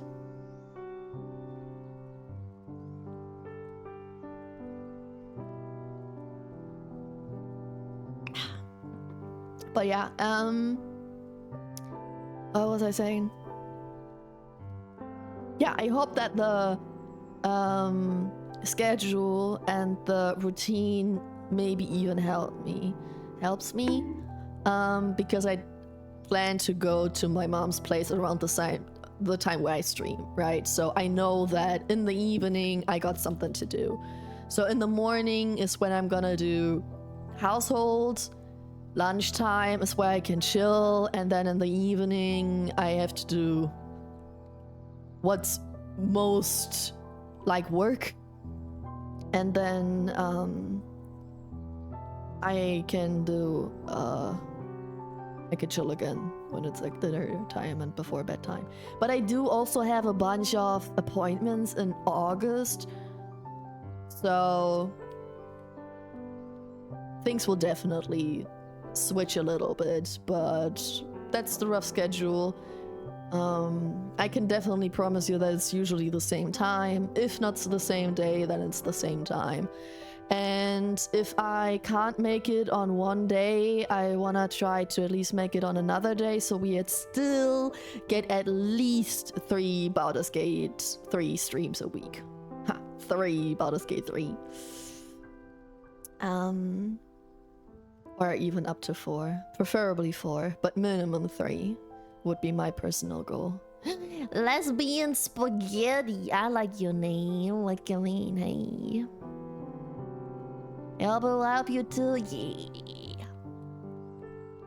Like with me, it's this thin line between routine good, because routine equals stability and predictability. That's good. I like that. And routine feeling like responsibility, and responsibility putting pressure on me and giving me anxiety. That's not good. I always dance on that line in between. So especially with streams. So we'll see. I still think it's funny they're going to have a board of advocates. Brain cooked. You don't have to take notes. I'm just yapping again. I just blabber out what I have in my brain right now, and I think I can share with you. So at least you were warned at some point, right? So I don't get any disappointed people being like, but the schedule said 4 streams a week. You promised 4 Baldur's Gate streams a week for the next 2 months. But we're so excited for Baldur's Gate, and now you cancel.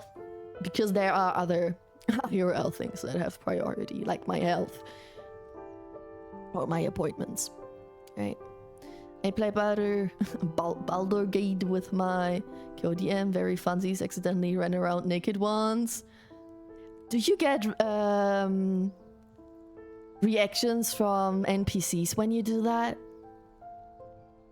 I still gotta check if there's like nudity things. I have to check for the stream beforehand.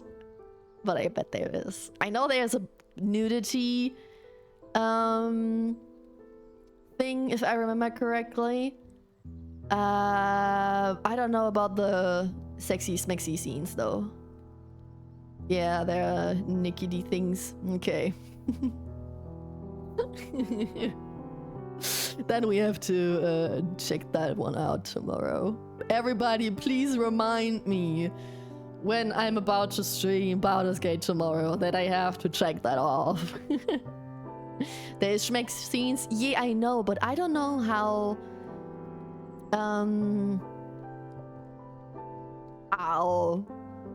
obvious they are, how Twitch friendly they are, and if they get censored very well when you turn off nudity, right?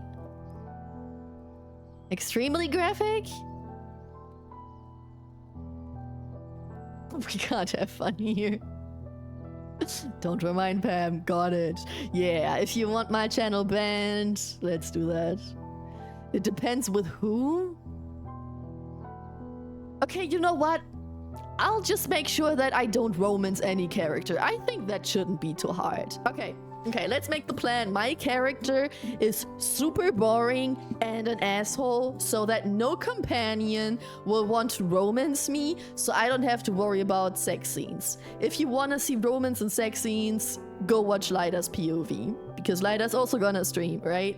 And with the way I know Lida's probably gonna try to romance every single character, let's be honest.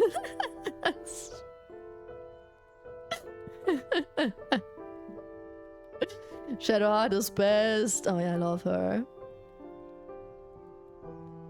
True that. Lida will fuck every single tentacle monster. Oh, weren't you also able to fuck that tentacle monster? Actually, I think you were, right? Oh god, I think there were multiple characters you were. Oh god, not just the companions. I think there were more. Anyway, we will see, right? It's gonna be a fun journey. Oh god, I'm excited and scared at the same time.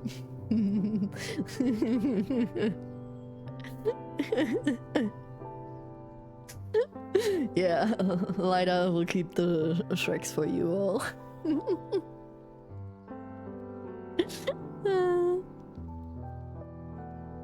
I romanced Shadowheart. She fucked the lizard people. Whatever floats your boat, right? Send you DM that shows your options. Okay, okay, thank you. I would also check that out later, but as I said before, like my boyfriend probably still has the game on his PC, so I don't have to download it.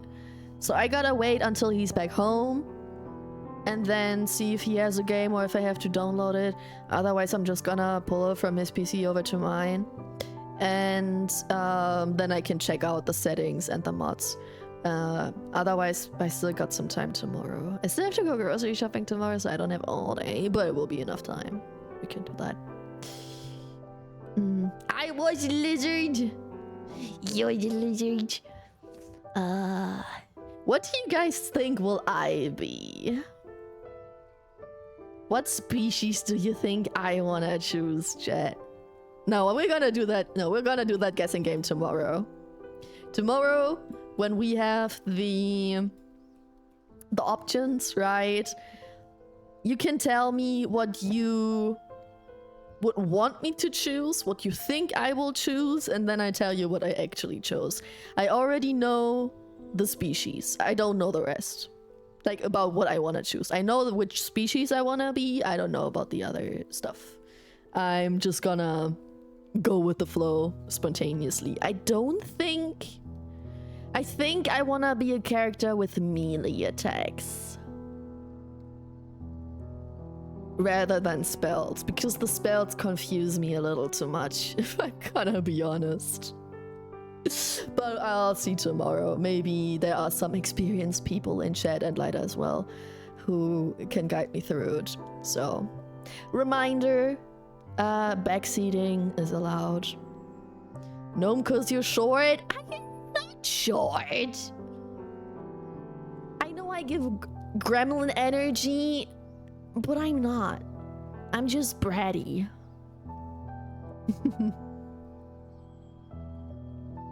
Okay. It's time to send you off to someone else, aka Rate. And I see you again tomorrow. I'm excited. I like Baldur's Gate. There's so much shit in that game, and I hope you all are excited as well. Because I think it's good context. Content. I think Baldur's Gate will be an amazing game for you guys to watch the stream in the background, right? As entertainment, as like kind of like a show. You don't want to miss content, but it's not something you have to fully focus on and always be in chat, right? So it's perfect for lurkers, I bet. And I hope so. I hope you're excited for that. You German? Du bist du, aber mehr nicht. Did I say that correctly? I don't know. That sounded very German to me. Yes, unfortunately I am. Unfortunately, I do know your name. But I do not know your name. I can't pronounce your name. Yeah, I don't struggle with it. I know German. Greetings. Hi, Turing. I'm sorry, I'm just about to end the stream. Pam is Atlantean. I am from the future. Chat, as you can see in the background, very cyberpunk. I'm from the future. I won't tell you which year. I can tell you it's not 2077. Okay, it's not Cyberpunk Edge Runners. It's not Cyberpunk the game. It's not 77. It's a different year. Who's calling me? My mother.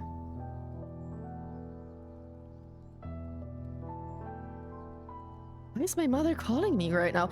I was calling my mother. Bro. Anyway, that woman. Cyberbug? Yeah, I'm a cyberbug. You got it. You got it. That's perfect for me. Lurking? Yeah. I'm also a lurker. Which is why I think that's gonna be awesome.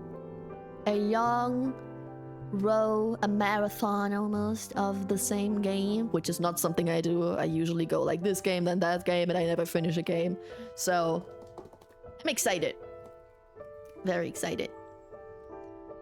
What do you call a man that's too smart to see a German, huh? Can you tell her you're streaming? My mom? No. First of all, my mom doesn't speak English, and second of all, she doesn't know I'm streaming. So, no. But my mom knows that I don't like phone calls and that my phone is usually always unmuted. Right now is the exception, but she does not know that there's an exception right now. So, I don't know why she thinks she can call me right now. It's okay. It's my mother. She don't give a fuck about our agreements and compromises.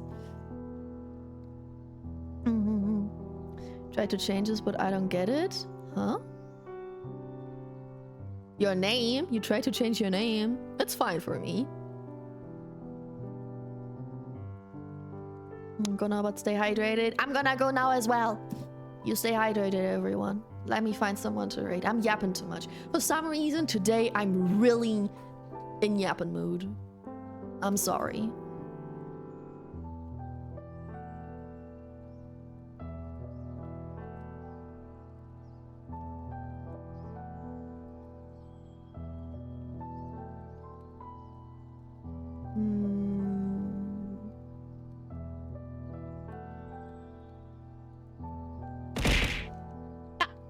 Thanks for the love.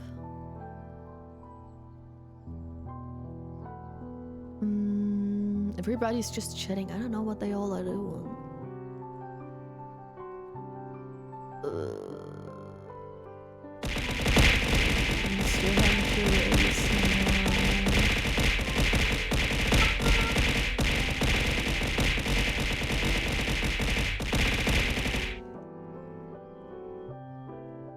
Thanks. Detroit Become Human. I watched a game before. We do that. We rate Detroit Become Human. Boom. Alright. Rate message for non-subs. Rate message for the subs. There we go, guys. It's time to say goodbye. But only until tomorrow. Oh my god, it's been ages since I streamed 2 days in a row. It feels like ages. But yeah.